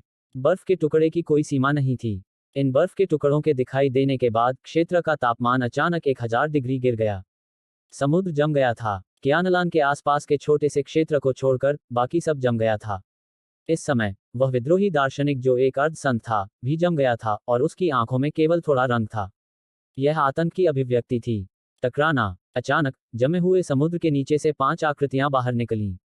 टूट जाओ। इस चिल्लाहट के साथ ही आसपास की बर्फ के टुकड़े टुकड़े हो गए। जहां तक बर्फ के टुकड़ों की बात है, तो वे भी आवाज से अलग हो गए। इसके अलावा कियानलान ने जिस विद्रोही प्रोफेदा को जमाया था, वह भी बर्फ के टुकड़ों में बदल गया। मुझे कभी उम्मीद नहीं थी कि मैं नेदर पवेलियन से किसी और व्यक्ति से मिलूंगा। एक काले रंग की पोशाक पहने हुए आदमी ने पंख वाला पंखा पकड़ा और कियानलान के समूह की ओर चला गया। आदमी ने उसे परखा और फिर उसने अपना सिर हिलाया और कहा, ऐसा लगता है कि तुमने अपनी ताकत का केवल 10% से भी कम जगाया है। तुम प्राचीन शहर हॉलोज में उस नेदर मैडन से बहुत कमजोर हो। कोई आश्चर्य नहीं कि तुम अपनी ताकत छुपा रही थी। मत्स्यस्त्री कबीले ने तुम सभी को कभी नुकसान नहीं पहुंचाया। कियानलान की आवाज में क्रूरता का भाव था, लेकिन तुम सभी ने उन्हें नहीं छोड़ा। तुम सभी सच में मौत के लायक हो। तुम सभी मौत के हकदार हो। उस आदमी की आंखों में हत्या का इरादा उभर आया। 100,000 साल। क्या तुम जानते हो कि 100,000 साल तक बंद रहना कैसा लगता है? नहीं जानते। तुम्हें कभी ऐसा एहसास नहीं होगा। हम इस पूरी दुनिया और बाहरी स्वर्ग में मौजूद हर व्यक्ति के खून का इस्तेमाल उस दर्द को धोने के लिए करेंगे जो हमने सहा है। कत्लेआम अभी शुरू ही हुआ है। आप सभी सफल नहीं होंगे। कियानलान ने उस आदमी को घूर कर देखा। वह हल्के से हंसा और बोला, कोई भी हमें रोक नहीं सकता। इस दुनिया की सबसे ताकतवर शक्ति, पवित्र भूमि भी हमें नहीं रोक सकती। ठीक है, मैं अब तुम पर अपनी सांसें बर्बाद नहीं करना चाहता। दूसरे हॉल के लोगों को तुम्हें खाने देने के बजाय, क्या यह बेहतर नहीं है कि मैं तुम्हें खा जाऊं? कम से कम, मैं तुम्हें एक त्वरित मौत दूंगा। क्या तुम सब वही हो जिन्होंने नीचे उन लोगों को मारा है? ठीक उसी समय जब पंख वाले पंखे वाला आदमी हमला करने वाला था, उसके पीछे से एक आवाज गूंजी। उस आदमी की आंखें थोड़ी सिकुड़ गईं और वह दूसरों के साथ घूम गया। एक महिला और एक आदमी जो तलवार पकड़े हुए थे और एक क्षतिग्रस्त तलवार लिए हुए थे, अचानक उनके पीछे दिखाई दिए। वे स्वाभाविक रूप से यांग ये और म्यूकिंग फेंग थे। भले ही वह पंख वाले पंखे वाले आदमी से बात कर रहा था, यांग ये की निगाहें समुद्र की सतह पर थीं। समुद्र में अनगिनत लाशें थीं जो एक घने ढेर में तब्दील हो गई थीं और वे उसकी दृष्टि के अंत तक समुद्र में भर गई थीं। इसके अलावा समुद्र का पानी खून की तरह लाल था और खून की गंध से उसे दम घुटने लगा था। यह हम थे। तो आदमी ने यांग यी को देखा और उदासीनता से बोला। यांग ये की आंखें थोड़ी सिकुड़ गईं, जबकि उसने अपनी तलवार पर अपनी पकड़ मजबूत कर ली थी। उसने भी हत्या की थी, लेकिन उसने केवल अपने दुश्मनों को मारा था, और वह पागल होकर लोगों को बेतरतीब ढंग से मारना शुरू नहीं करेगा। हालांकि ये विद्रोही प्रगाढ़ लोग हत्या के लिए ही हत्या कर रहे थे। वे इस दुनिया में हर एक जीवित प्राणी की मृत्यु चाहते थे, और इसमें वह, यांग ये और वह सभी शामिल थे जिनकी उसे परवाह थी। जिस क्षण से विद्रोही डीपफोथस सील से बाहर निकले, वह वास्तव में उनके साथ दुश्मनी करने के लिए बाध्य था। आखिरकार, यदि वे वहां गए तो क्या प्राचीन डोमेन सिटी मौत से भरा शहर नहीं बन जाएगा? मुझे तुमसे खतरा महसूस हो रहा है, आदमी ने कहा, लेकिन यह ठीक है, क्योंकि तुम जल्द ही मर जाओगे। नहीं, मैं इसे तुम्हारे लिए मौत से भी बदतर बना दूंगा, क्योंकि मैं तुमसे सच में नफरत करता हूं। मुझे इससे नफरत है जब लोग मेरे सामने शांत और संयमित होने का नाटक करते हैं जैसे कि सब कुछ उनके नियंत्रण में है। वह आदमी बोलते बोलते हमला करने ही वाला था। अचानक उसने अपना सिर घुमाया और यहां से कुछ 100 मीटर दूर एक द्वीप की ओर देखा, और भौहें सिकुड़ते हुए बोला, इतनी जल्दी उन्हें पता चल गया। धिक्कार है, मैं अकेले इस जगह का मजा नहीं ले सकता। कुछ ही देर में दूर के द्वीप से कई काली परछाइयां निकलीं और वे यांग यी और अन्य लोगों की ओर बढ़ीं। म्यूकिंगफेंग ने जब यह दृश्य देखा तो उसकी पुतलियां सिकुड़ गईं। उसने कहा, ये विद्रोही प्रगाढ़ लोग हैं। उनमें से कई ने टेलीपोर्टेशन संरचना की खोज की है जो प्रोफाउंडर महाद्वीप की ओर जाती है। हाहा, इतना जीवन, यह पवित्र भूमि से भी अधिक है। मैं अपने दिल की इच्छा के अनुसार हत्या करने जा रहा हूं। दूर से समूह का नेतृत्व करने वाले काले वस्त्रधारी व्यक्ति की आवाज गूंजी। अध्याय 778 पवित्र भूमि के सच्चे इरादे। अचानक आकाश में तलवार की आवाज गूंज उठी। यहाँ सभी ने यांग ये की तरफ देखा, लेकिन यांग ये वहां से गायब हो चुका था। वे इस दृश्य को देखकर आश्चर्यचकित थे और जल्दी से क्षितिज की ओर देखने लगे। उन्होंने देखा कि समूह का नेतृत्व करने वाली काली छाया आसमान से नीचे गिर रही थी, लेकिन जब काली आकृति लगभग समुद्र में गिरने वाली थी, तो प्रकाश की एक किरण चमकी और फिर वह गायब हो गई। यहाँ उपस्थित सभी दर्शक आश्चर्यचकित थे, यहाँ तक पंखालिए वह व्यक्ति भी। वह एक पल में मारा गया। उसने अपनी तलवार के एक ही झटके से हाफ सेंट दायरे में एक विद्रोही डेफोटर को तुरंत नष्ट कर दिया। उनके सभी भाव अत्यंत गंभीर हो गए। यांग ये एक और हमला करने वाला था, लेकिन पंखे वाले आदमी और अन्य 4 विद्रोही डिफॉर्मर्स ने यांग ये का रास्ता रोक दिया। उसी समय पंखे वाले आदमी के पीछे 10 और काली आकृतियां उतरी। 15 विद्रोही डिफॉर्मर्स। उन्होंने हमला नहीं किया और वे बस यांग यी को घूरते रहे। हालांकि वे उसे मारना चाहते थे, लेकिन वे मूर्ख नहीं थे। चूंकि उनके सामने खड़ा यह आदमी उनके एक साथी को तुरंत खत्म करने में सक्षम था, इसलिए यह दर्शाता था कि उसकी ताकत उनमें से किसी से भी कहीं ज्यादा थी। आप कौन हैं? आदमी ने धीमी आवाज में पूछा। यांग ये ने कहा, मुझे वास्तव में तुम सभी पर बहुत दया आ रही थी। आखिरकार तुम 100,000 वर्षों के लिए सीलबंद थे, लेकिन अब मुझे जरा भी दया नहीं आ रही है। अगर मैं 100,000 साल पहले पैदा हुआ होता, तो मैं निश्चित रूप से तुम सभी को खत्म कर देता। पवित्र भूमि भयानक थी, लेकिन विद्रोही प्रोफोथर उससे भी बदतर थे। आखिरकार पवित्र भूमि केवल यांग यी और यांग यी से संबंधित लोगों को मारना चाहती थी, लेकिन उनका महाद्वीप को नष्ट करने का कोई इरादा नहीं था। हालांकि विद्रोही प्रोफोथर अलग थे। वे वास्तव में महाद्वीप को नष्ट करना चाहते थे। क्या वह उन्हें महाद्वीप को नष्ट करने देगा? जवाब था, बेशक नहीं। उनके प्रियजन और जो लोग उनके साथ खड़े थे, वे प्रोफाउंडर महाद्वीप पर रहते थे। यदि पवित्र भूमि महाद्वीप को नष्ट करना चाहती थी, तो वह पवित्र भूमि का विनाश कर देगा। यदि विद्रोही प्रगाढ़ लोग महाद्वीप को नष्ट करना चाहते थे, तो वह विद्रोही प्रगाढ़ लोगों का विनाश कर देगा।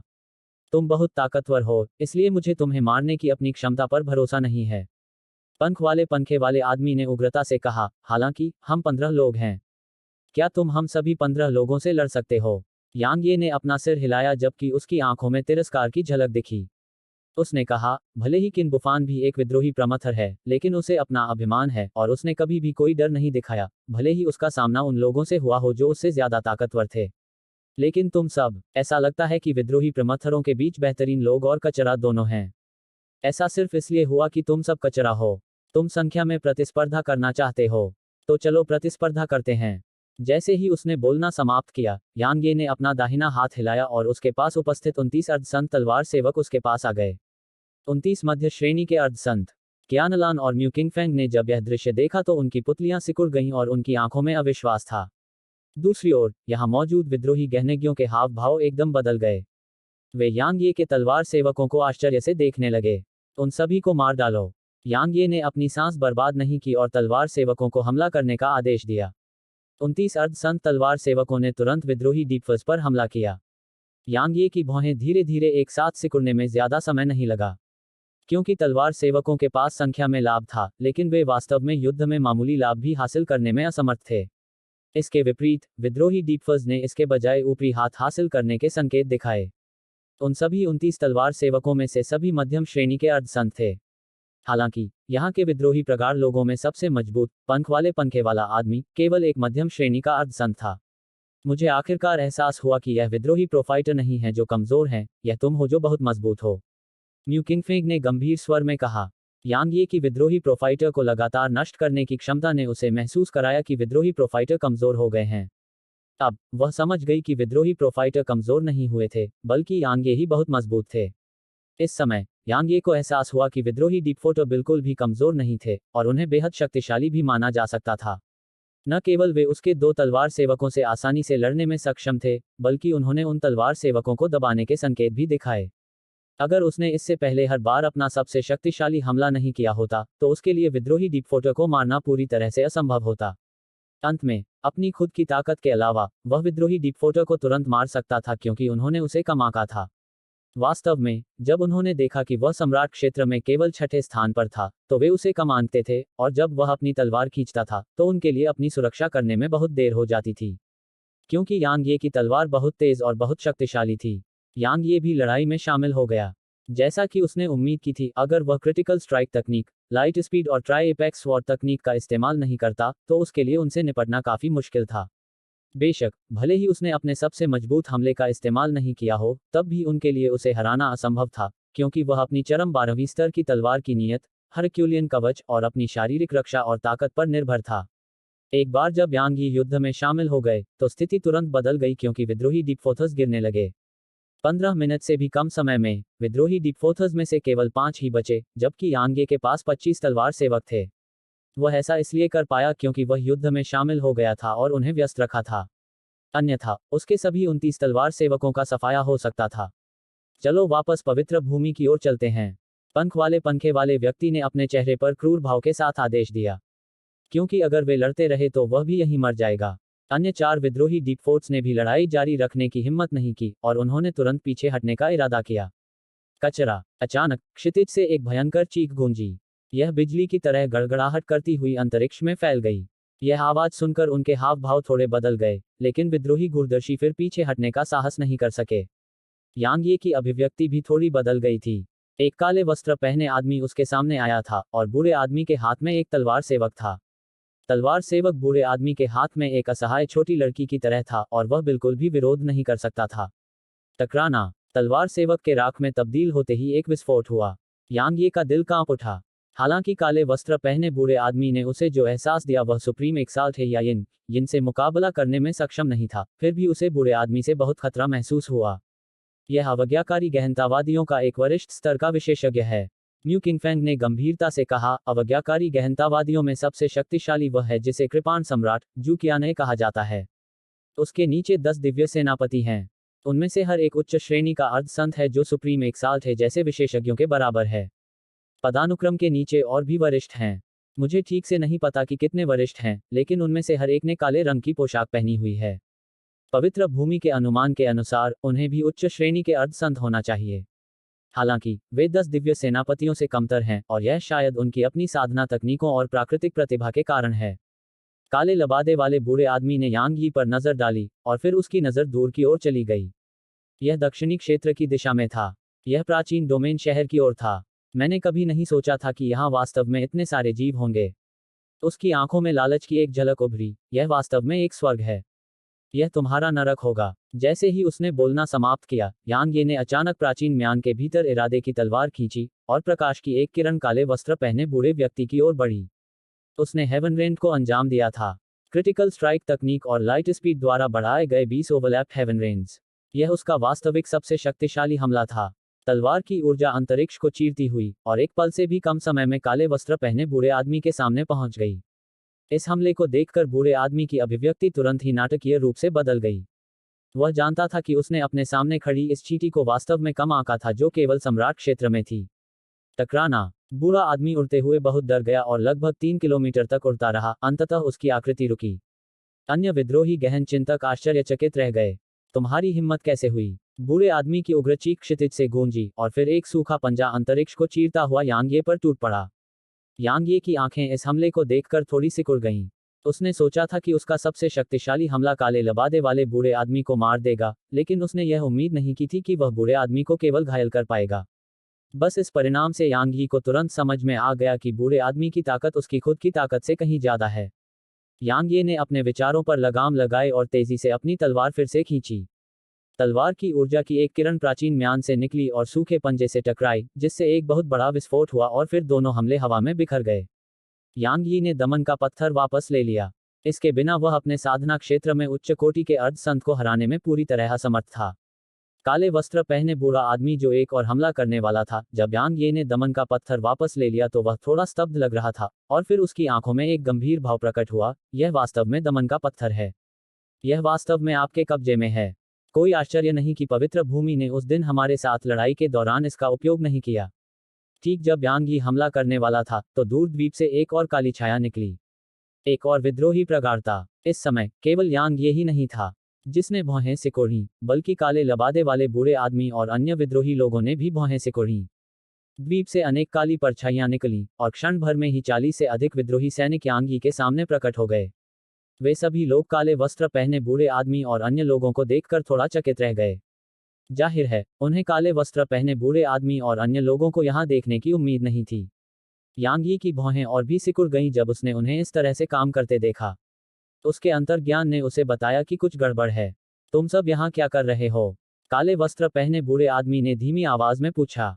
उनमें से एक ने उत्तर दिया, हम एक ऐसे व्यक्ति का पीछा कर रहे थे जो पवित्र भूमि से भाग गया था।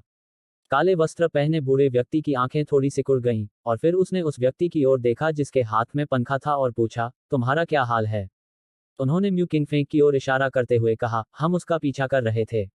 अचानक यांगे के पीछे स्थानिक उतार चढ़ाव की लहर उठी, और फिर एल्दम्यू और लुयान दोनों यांगे के पास प्रकट हुए। काले वस्त्र पहने बूढ़े व्यक्ति और अन्य लोगों के हाव भाव एक बार फिर बदल गए जब उन्होंने लुयान और एल्दम्यू को देखा, और फिर बूढ़े व्यक्ति ने गंभीर स्वर में कहा, अब मैं समझ गया। पवित्र भूमि ने हमें यहाँ जानबूझकर खींचा है। वे चाहते हैं कि हम और प्रोफाउंडर कॉन्टिनेंट के ये लोग आपस में लड़ें और एक दूसरे को मार डालें। पवित्र भूमि ने जानबूझकर विद्रोही प्रगाढ़वादियों को यहाँ तक लाया है। वे अपने सामने आने वाली विपत्ति को प्रगाढ़ महाद्वीप की ओर मोड़ रहे हैं, और वे हमारे दोनों पक्षों का इस्तेमाल एक दूसरे को मारने के लिए कर रहे हैं। यांगे की अभिव्यक्ति अत्यंत भद्दी थी।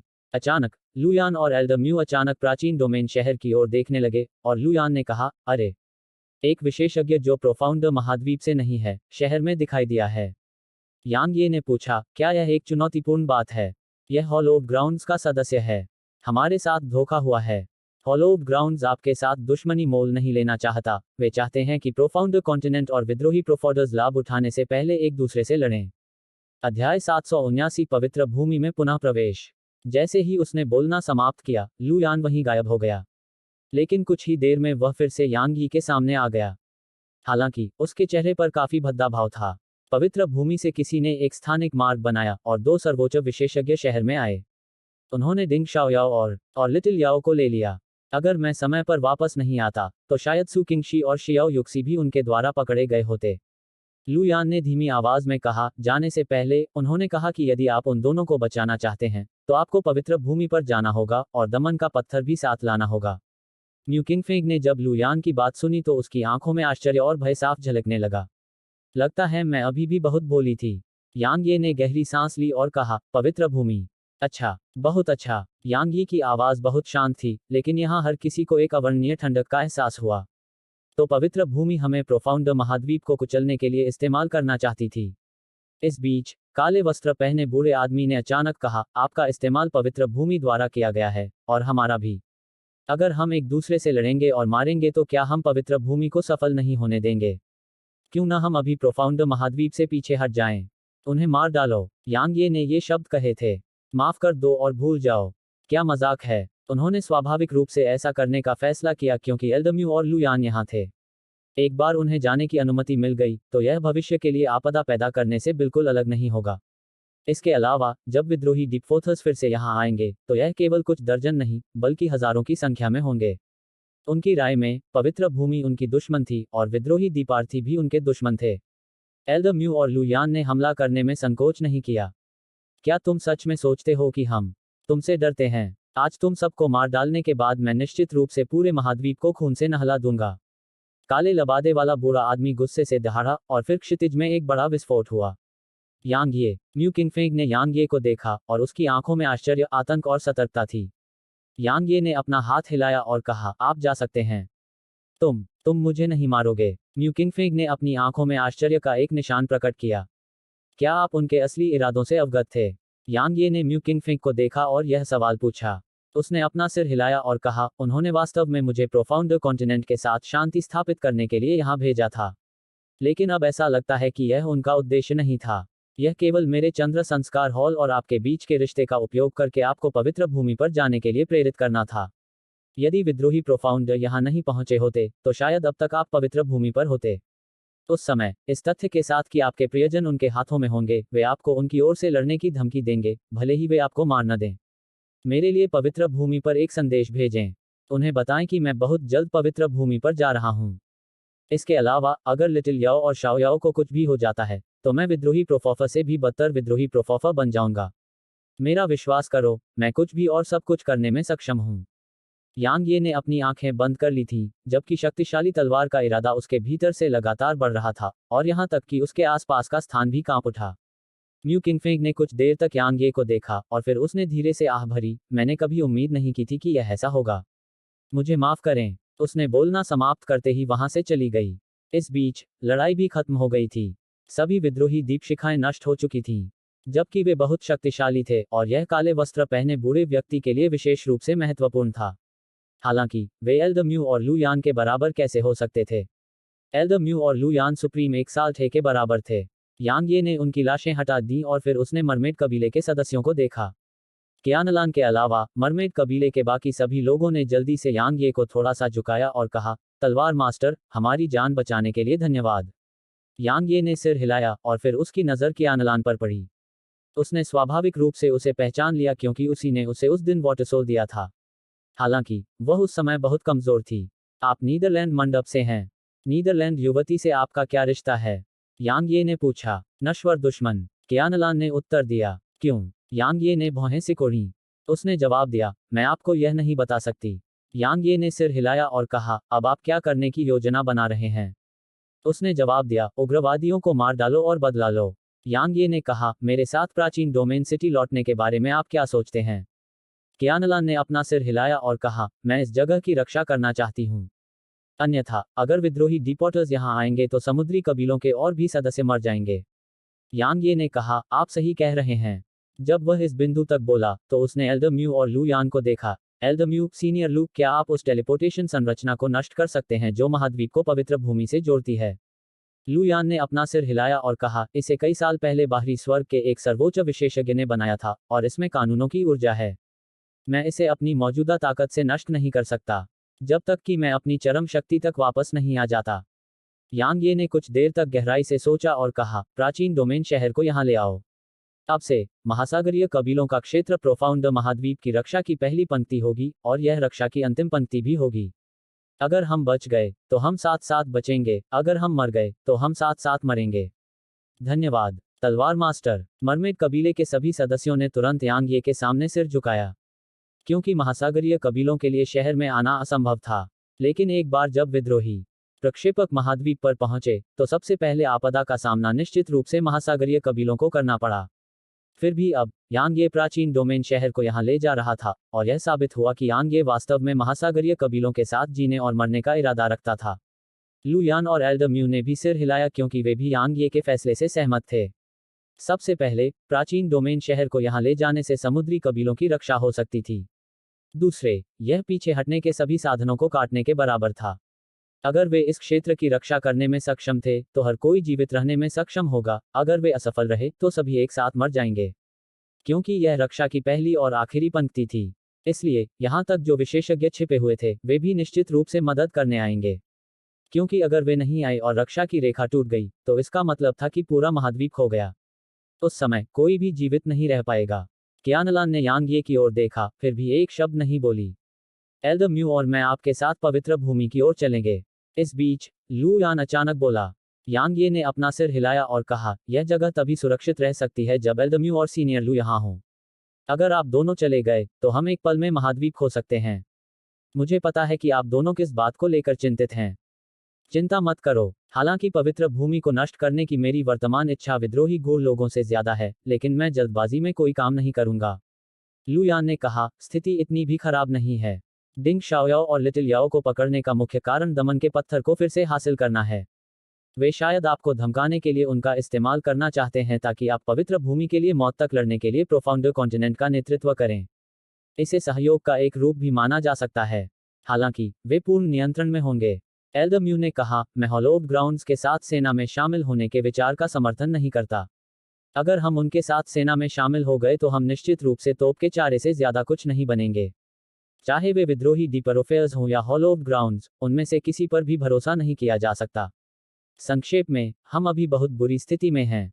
इसलिए आपको कुछ भी करने से पहले सोचना चाहिए, अन्यथा कई लोग मर जाएंगे।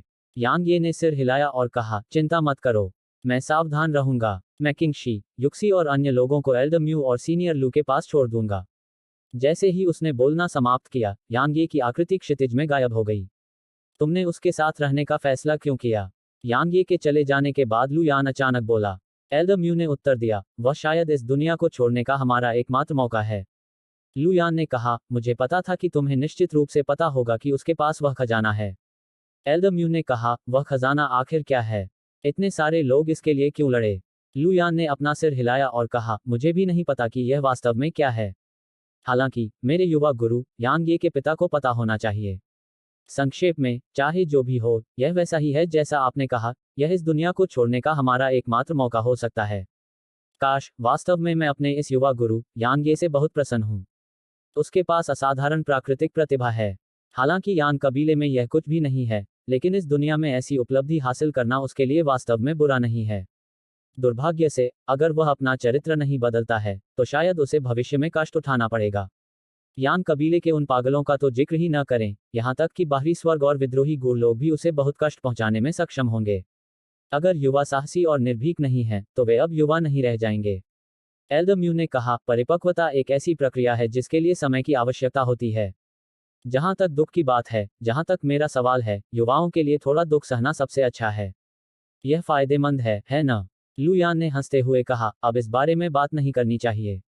हमें अब से सतर्क रहना होगा और हॉलोव ग्राउंड्स को हमें आश्चर्यचकित करने से रोकना होगा, अन्यथा मुझे नहीं पता कि वह कितना पागल हो जाएगा। ऐसा लगता है कि आपको उसकी बिल्कुल भी चिंता नहीं है। एल्दम्यू अचानक बोले, हालांकि वह बहुत जल्दबाज है, लेकिन वह मूर्ख नहीं है। चिंता तो पवित्र भूमि को होनी चाहिए। अगर वह सच में पागल हो गया, तो वह विद्रोही गूढ़ लोगों से कहीं ज्यादा भयानक होगा। लू यान ने जवाब दिया, क्या यान कबीला उसके जैसे पागलों से भरा हुआ है? एल्दम्यू ने पूछा। लू यान के चेहरे पर गंभीर भाव थे जब उसने एल्दम्यू को उत्तर दिया, वे सिर्फ पागल नहीं हैं, वे पूरी तरह से पागल हैं। डॉट डॉट डॉट पवित्र भूमि पर पहुंचने के बाद यांग ये सीधे पवित्र हॉल की ओर नहीं गया, क्योंकि अगर वह वहां तुरंत चला जाता, तो न केवल वह डिंग शाओयाओ और लिटिल याओ को बचाने में असमर्थ होता, बल्कि वह अपनी जान भी गंवा देता। वह इतना मूर्ख नहीं था। यांग ये ने तलवार आत्मा को बुलाया और कहा, क्या तुमने उन विद्रोही प्रगाढ़ लोगों को परिष्कृत करना समाप्त कर दिया है? उसने पहले से ही उन सभी विद्रोही प्रगाढ़ लोगों की लाशों को तलवार आत्मा को सौंप दिया था। अब जब तलवार आत्मा फिर से उसके साथ थी, तो उसने स्वाभाविक रूप से तलवार सेवकों के शोधन का काम उसके ऊपर छोड़ दिया। उसने सिर हिलाया और कहा, पहले मैं तुम्हें चेतावनी दे दूं। अगर तुम अभी प्राचीन शहर हॉलोज में घुस गए, तो मैं तुम्हें सिर्फ अलविदा कह सकती हूँ। मैं तुम्हारी जान लेने के लिए तुम्हारे साथ नहीं जाऊंगी। क्या मेरी आभा को छिपाने का कोई तरीका है ताकि पवित्र भूमि के विशेषज्ञ मुझे नोटिस न कर सकें? यांग ये ने पूछा। उसने जवाब दिया, तलवार डोमेन का उपयोग करें। यांग ये ने गंभीरता से कहा, जबकि मैं 2 रैंक आगे बढ़ चुका हूं और 100 साल का जीवन प्राप्त कर चुका हूं, क्या मैं तलवार डोमेन का उपयोग करने का जोखिम उठा सकता हूं? वह यह नहीं भूला था कि उस दिन केवल एक पल के लिए इसका उपयोग करने से उसके जीवन के कुछ 100 साल समाप्त हो गए थे। उसने कहा, मूर्ख, मैंने तुम्हें युद्ध में इसका इस्तेमाल करने के लिए नहीं कहा। तुम्हें बस इसे सक्रिय करना है और खुद को घेर लेना है। अगर तुम युद्ध में इसका इस्तेमाल नहीं करोगे और कानून की ऊर्जा पर भरोसा नहीं करोगे, तो तुम अपना जीवनकाल बिल्कुल नहीं खोओगे। मैं ऐसा कर सकता हूँ। यांग ये ने भौहें सिकोड़ी। मैं तुमसे झूठ क्यों बोलूंगी? वह थोड़ा नाराज थी। यांग ये बोलने ही वाला था कि क्षितिज से प्रकाश की कुछ किरणें दिखाई दी, और कुछ ही देर में 3 लोग यांग ये के सामने प्रकट हो गए। यांग ये ने अपने बाएं हाथ से उस प्राचीन म्यान को कसकर पकड़ लिया क्योंकि वे पवित्र भूमि के सदस्य थे। इसके अलावा उनमें से एक उसका पुराना दुश्मन जुवान मिंग था। यांग ये, सोचिए कि तुम ऐसी हालत में गिर गए हो। जुवान मिंग के चेहरे पर अवर्णनीय खुशी थी जब उसने कहा, क्या तुम बहुत मजबूत नहीं हो? क्या तुम बहुत घमंडी नहीं हो? तुम मुझे क्यों नहीं दिखाते कि तुम कितने मजबूत हो? तुम मुझे क्यों नहीं दिखाते कि तुम कितने घमंडी हो? तुम बोल क्यों नहीं रहे हो? क्या तुम मूक हो गए हो? चलो, बोलो। हा हा हा। अध्याय 780 खून का खंभा। आकाश में तलवार की आवाज गूंजी, और फिर प्रकाश की एक किरण चमकी, जिसके बाद यांग ये जुवान मिंग के पीछे प्रकट हुआ। जुबान मिंग की आवाज अचानक बंद हो गई। उसका शरीर वहीं अकड़ गया और उसकी आंखों में अविश्वास भर गया, क्योंकि उसकी छाती में एक बहुत बड़ा छेद था और शक्तिशाली तलवार की ताकत उसके अंदर की हर चीज को नष्ट कर रही थी। मैं मर गया। मैं ऐसे ही मर गया। वह ऐसा कैसे कर सकता है? वह ऐसा करने की हिम्मत कैसे कर सकता है? अब भी जुबान मिंग इस सच्चाई को स्वीकार करने में असमर्थ था कि वह मर चुका है। जहां तक उसका सवाल था, यांग ये को पवित्र भूमि पर झुकना चाहिए और दया की भीख मांगने के लिए वह सब कुछ करना चाहिए जो वह कर सकता है, क्योंकि यांग ये की छोटी बहन और पत्नी पवित्र हॉल के हाथों में थी। यही कारण था कि उसने यांग ये के लिए यहां इंतजार करने के लिए कहा था। वह यांग ये को अपमानित होते हुए देखना चाहता था कि यांग ये कैसे दया की भीख मांगता है, और देखना चाहता था कि कैसे यांग ये के लिए जीना मौत से भी बदतर हो जाता है। यांग ये के लिए उसकी नफरत को पूरे हॉलोव ग्राउंड में सबसे मजबूत कहा जा सकता है। यांग ये ने न केवल अपने वरिष्ठ भाई को मार डाला था, बल्कि यांग ये ने कई मौकों पर उसे लगभग मार ही डाला था। इसके अलावा हॉलोव ग्राउंड के विशेषज्ञ यांग ये की वजह से उस पर हंसते थे। उन्होंने कहा कि वह और उसका वरिष्ठ भाई दोनों ही प्रतिष्ठित अर्धसंत थे, फिर भी वे वास्तव में एक भी सम्राट क्षेत्र से अधिक गहराई से निपटने में असमर्थ थे। यांग ये ने न केवल अपने बड़े भाई को मारा था, बल्कि यांग ये ने उसे पवित्र भूमि में पूरी तरह से अपमानित भी किया था। ऐसी दुश्मनी और नफरत ने उसे लगातार यह सोचने पर मजबूर कर दिया कि यांग ये को कैसे मारा जाए और यांग ये की जिंदगी को मौत से भी बदतर कैसे बनाया जाए। उसने यहाँ आने से पहले यांग ये को अपमानित करने के अनगिनत तरीके सोचे थे। उसे पूरा भरोसा था कि यांग ये उन पर हमला करने की हिम्मत नहीं करेगा, क्योंकि पवित्र भूमि में यांग ये की छोटी बहन और पत्नी रहती हैं। लेकिन तथ्यों से साबित हो गया कि वह गलत थे। स्वूश! अचानक जुवान मिंग की गर्दन पर तलवार दबा दी गई। यांग ये की आंखों में एक क्रूर भाव था जब उसने कहा, क्या तुम मुझे उनसे डराने के लायक भी हो? मेरा विश्वास करो, तुम मरने वाले पहले व्यक्ति नहीं हो और तुम आखिरी भी नहीं होगे।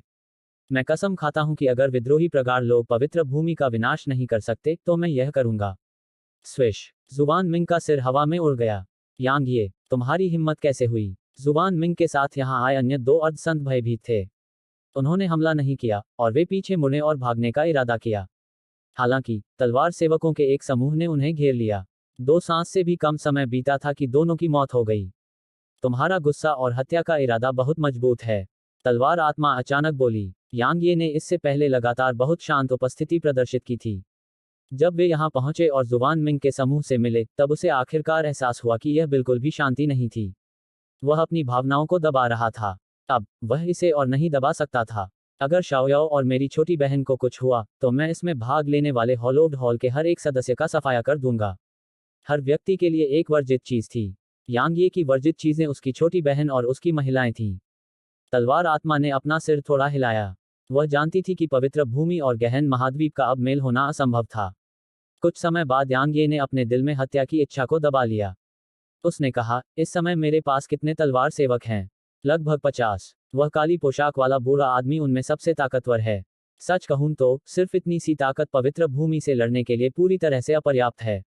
तलवार आत्मा ने आगे कहा, यदि आप उन्हें बचाना चाहते हैं तो बलपूर्वक ऐसा करना बिल्कुल असंभव है। मैं प्राचीन शहर हॉलोज में घुसने का इरादा रखता हूं। यांग ये ने धीमी आवाज में कहा। नहीं, तलवार आत्मा ने तुरंत आपत्ति जताई, जबकि आप अपनी आभा को छिपा सकते हैं। इससे कोई फर्क नहीं पड़ता कि यह आपकी तलवार है, शारीरिक शक्ति है या शारीरिक सुरक्षा है। अगर उनमें से कोई भी थोड़ा सा भी उजागर हुआ, तो आप निश्चित रूप से एक गंभीर मौत मरेंगे। यांग ये ने अपना सिर हिलाया और कहा, मुझे पता है। यह बहुत जोखिम भरा है, लेकिन हमारे पास ज्यादा समय नहीं है। शाओयाओ और लिटिल याओ के सामने आने वाला खतरा हर सेकंड के साथ बढ़ता जा रहा है। मुझे उन्हें जल्दी से बचाना होगा। मैंने अपना फैसला कर लिया है। अगर आपको लगता है कि यह खतरनाक है, तो आप जा सकते हैं। मैं आपको नहीं रोकूंगा। जैसे ही उसने बोलना समाप्त किया, यांग ये की आकृति चमक उठी और एक प्रकाश किरण में परिवर्तित हो गई जो क्षितिज की ओर बढ़ गई। तलवार आत्मा कुछ देर के लिए उस स्थान पर चुप रही और फिर वह एक प्रकाश की किरण में बदल गई जो यांग ये की ओर चली गई। वह बहुत अच्छी तरह से जानती थी कि अगर वह यांग ये को छोड़ देती है, तो उसके लिए इस दुनिया में एक और मजबूत तलवार साधक को ढूंढना असंभव हो सकता है। इसके अलावा वह उसके गुस्से से बहुत स्पष्ट रूप से वाकिफ थी। अगर वह अभी जाने का फैसला करती है, तो यह यांग ये के साथ सभी संबंध तोड़ने के बराबर होगा। यांग ये को साफ पता था कि यह कितना खतरनाक था। वह अपना रूप बदल सकता था और अपनी आभा को छिपा सकता था, लेकिन जब तक उसकी पहचान उजागर होती रहेगी, तब तक वह हॉलोव्ड ग्राउंड्स के नियंत्रण में रहेगा। आखिरकार एक बार हॉलोव्ड ग्राउंड्स ने उसे धमकाने के लिए लिटिल याओ और डिंग शाओयाओ का इस्तेमाल किया, तो उसके पास कोई विकल्प नहीं होगा। इसलिए वह उन्हें बचाने से पहले अपनी असली पहचान उजागर नहीं कर सकता था। जब उसने उसे अपने पीछे आते देखा, तो यांग ये ने कहा, तुम्हें मेरे साथ आने की जरूरत नहीं थी। क्या आपको लगता है कि मैं ऐसा कर पाऊंगी यदि यह तथ्य न होता कि आप मुझे ठीक होने में मदद कर सकते हैं? तलवार आत्मा ने यांग ये को थोड़ी नाराजगी के साथ देखा और फिर वह प्रकाश की किरण में परिवर्तित हो गई जो उसके शरीर में प्रवेश कर गई। यांग ये प्राचीन शहर हॉलोज से 500 किलोमीटर दूर ही रुक गया, क्योंकि यदि वह अपनी तलवार पर यात्रा जारी रखता तो वह स्पष्ट लक्ष्य बन जाता। यांग ये ने खून से लाल आसमान और आसपास फैली खून की गंध को देखा और भौहें सिकोड़ लीं। वह जानता था कि प्राचीन शहर हेलोज के अलावा पूरे पवित्र मैदान में लगभग कोई अन्य जीवित प्राणी नहीं बचा था। उग्र प्रगाढ़वादियों को प्रगाढ़ महाद्वीप में प्रवेश करने की अनुमति बिल्कुल नहीं दी जा सकती। यांग ये बहुत अच्छी तरह से जानते थे कि एक बार जब उग्र प्रगाढ़वादियों ने प्रगाढ़ महाद्वीप में प्रवेश किया, तो पवित्र भूमि की वर्तमान भयावह स्थिति प्रगाढ़ महाद्वीप का क्या होगा इसका सबसे अच्छा उदाहरण थी।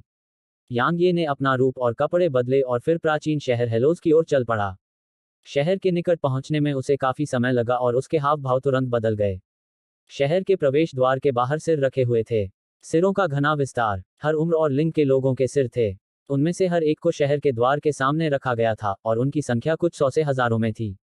यांग यी को लगा कि वह पहले बहुत निर्दयी था, लेकिन अब उसे एहसास हुआ कि इन विद्रोही गूढ़ लोगों की तुलना में वह बिल्कुल हीन है।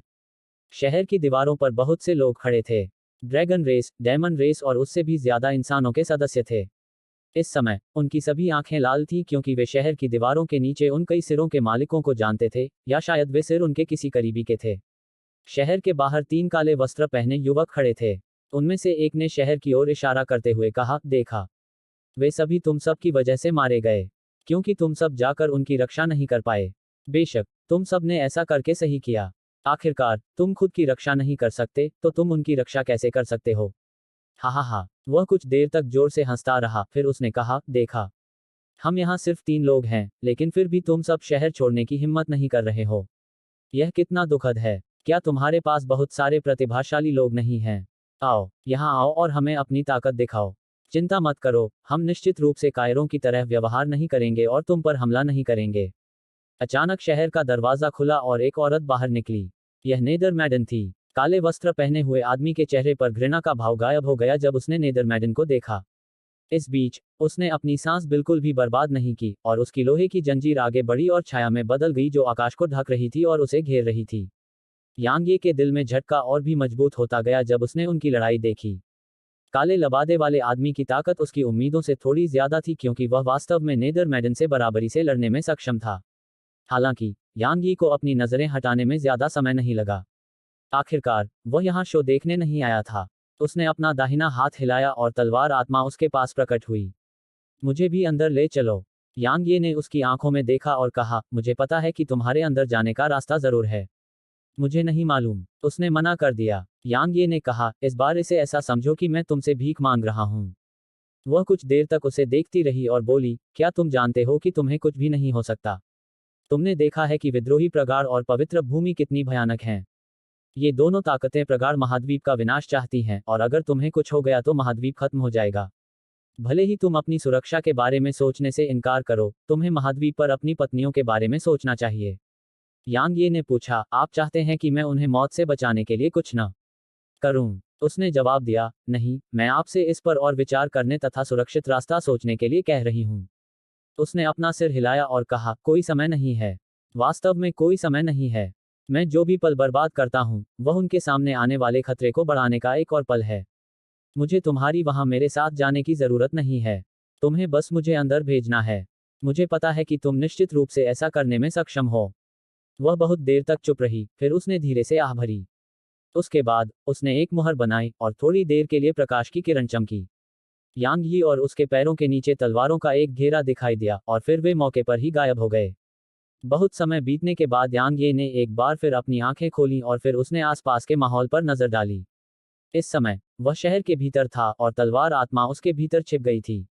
यांग ये ने एक बार फिर आसपास के वातावरण पर नजर डाली और फिर वह पवित्र हॉल के दिव्य महल की ओर चल दिया। दिव्य महल पवित्र हॉल का मुख्य हॉल था। यह वह जगह थी जहां पवित्र हॉल के अधिकांश विशेषज्ञ रहते थे और यह वह जगह थी जहां पवित्र हॉल के बुजुर्ग अपनी बैठकें करते थे। अगर वह जानना चाहता था कि डिंग शाओयाओ और लिटिल याओ कहाँ हैं, तो उसके पास वहां जाने के अलावा कोई विकल्प नहीं था। यांग यी को एक हॉल के सामने पहुंचने में ज्यादा समय नहीं लगा और उसने खुद को पूरी तरह से छिपा लिया। बेशक ऐसा छिपाव एक एक्साल्ट रियल्म प्रोफोमा को भी धोखा देने में सक्षम नहीं था। हालांकि अब यह उसके तलवार डोमेन द्वारा बढ़ाया गया था, इसलिए एक एक्साल्ट रियल्म प्रोफोमा का उल्लेख नहीं करना, यहां तक कि सुप्रीम एक्साल्ट है भी उसकी उपस्थिति का पता नहीं लगा सका। यांग ये सीधे हॉल में चला गया। हॉल में प्रवेश करते ही अनगिनत शक्तिशाली आभाओं ने उस पर हमला कर दिया और उसे तुरंत ऐसा लगा जैसे उसका दम घुटने वाला है। इस समय हॉल में 15 लोग थे और उसने कुछ को पहचान लिया। वहां पवित्र हॉल के 2 सर्वोच्च महापुरुष, नामहीन शहर का अंधा बूढ़ा आदमी और यहां तक कि यिन भी थे। परम प्रभु, आपने हमें पवित्र प्रभु के नाम पर यहाँ बुलाया है, लेकिन मैं उन्हें यहाँ क्यों नहीं देख पा रहा हूँ? अंधे बूढ़े व्यक्ति ने पूछा। सर्वोच्च उत्कर्ष, उन्होंने उत्तर दिया, पवित्र भगवान बंद दरवाजे की साधना में हैं। अब मैं शहर के भीतर सब कुछ प्रबंधित कर रहा हूँ। मुझे उम्मीद है कि आप सभी मेरे साथ सहयोग करेंगे।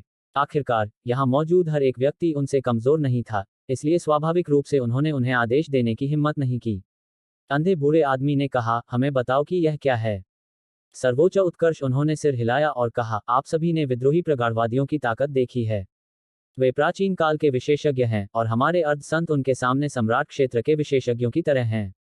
हमारी शक्तियों के बीच का अंतर वास्तव में बहुत बड़ा है। हमारे पास विद्रोही प्रगाढ़वादियों को मारने के लिए बाहरी ताकतों पर निर्भर रहने के अलावा कोई और विकल्प नहीं है। बाहरी स्वर्ग, अंधे बूढ़े व्यक्ति ने कहा, वे हमारी मदद नहीं करेंगे। वे चाहते हैं कि हम विद्रोही प्रगाढ़ लोगों को अपने साथ नीचे ले जाएं और फिर वे बचे हुए लोगों को साफ कर देंगे। वास्तव में उन्हें आने की जरूरत भी नहीं है क्योंकि यह दुनिया जल्द ही ढह जाएगी और विद्रोही प्रगाढ़ लोग स्वाभाविक रूप से तब गायब हो जाएंगे। मुझे पता है कि वे नहीं आएंगे, इसलिए हमें उन्हें मजबूर करना होगा। सुप्रीम एक्साल्टे ने उत्तर दिया, तुम्हारा क्या मतलब है? जिस व्यक्ति ने यह प्रश्न पूछा था वह दिव्य तावीज मास्टर था जो उस दिन काली किलिन पर सवार था। परम पूज्य परमेश्वर के मुख के कोनों पर एक हल्की सी क्रूर मुस्कान उभरी, खून का खंभा। यह सर्वविदित है कि किसी व्यक्ति की दयनीय मृत्यु एक निश्चित मात्रा में आक्रोश, रक्त ऊर्जा और घातक ऊर्जा का निर्माण करती है। बेशक यह हमारे लिए कुछ भी नहीं है, लेकिन क्या आप सभी ने इस बात पर विचार किया है कि जबकि एक व्यक्ति की घातक ऊर्जा और आक्रोश बहुत कमजोर है, 100 मिलियन, 1 बिलियन या यहां तक कि दसियों बिलियन लोगों की नाराजगी और घातक ऊर्जा के बारे में क्या? यहां उपस्थित सभी लोगों के भाव बदल गए और वे आश्चर्य से परम पूज्य भगवान को देखने लगे। सर्वोच्च उत्कर्ष उन्होंने आगे कहा, जब इस दुनिया में अरबों लोगों की नाराजगी, भयावह ऊर्जा और रक्त ऊर्जा एकत्रित होती है और फिर कोई उस ऊर्जा का मार्गदर्शन करता है, तब यह कितना भयानक होगा। एक स्वर्गपथ का उल्लेख नहीं करना, यह 100 स्वर्गपथों को भी नष्ट कर सकता है। विद्रोही प्रगाढ़ लोग पागलों की तरह हत्या कर रहे हैं, इसका कारण वास्तव में यही है। वे भयावह ऊर्जा, आक्रोश और रक्त ऊर्जा का उपयोग स्वर्गपथ को तोड़ने के लिए करना चाहते हैं। जब उन्होंने इस बिंदु तक बात की तो उनके चेहरे पर पागलपन की एक झलक उभरी और उन्होंने आगे कहा, पवित्र भूमि में केवल 10 बिलियन से कम निवासी हैं। अब कम से कम 5 बिलियन से अधिक लोग मर चुके हैं। यह पर्याप्त नहीं है, इसलिए तो आपने विद्रोही प्रगाढ़ लोगों को गहन महाद्वीप की ओर आकर्षित किया है ना? अंधे बूढ़े आदमी ने कहा। सर्वोच्च उत्कर्ष उन्होंने कहा, प्रमुख महाद्वीप में कम से कम कुछ अरबों निवासी हैं। अगर वे सभी मर जाते हैं तो मुझे लगता है कि बाहरी स्वर्ग भी अब और चुपचाप खड़ा नहीं रह पाएगा। यांग ये ने जब यह सुना तो उसका दिल कांप उठा और फिर उसकी आंखों में हत्या का इरादा चमक उठा। हत्या का इरादा अभी उसकी आंखों में चमक ही रहा था कि यांग ये अपने दिल में चिल्लाया, धिक्कार है। जैसी कि उसने उम्मीद की थी, कोई यहाँ है। यह दिव्य तावीज मास्टर था जिसने ये शब्द कहे थे और उसकी नज़र ठीक उसी स्थान पर पड़ी थी जहां यांग ये खड़ी थी। हेलो दोस्तों, आप सभी लोगों से एक रिक्वेस्ट है कि कृपया MP स्टोरी बॉय चैनल को सब्सक्राइब करें और वीडियो को लाइक करें। कमेंट करना मत भूलिए। धन्यवाद।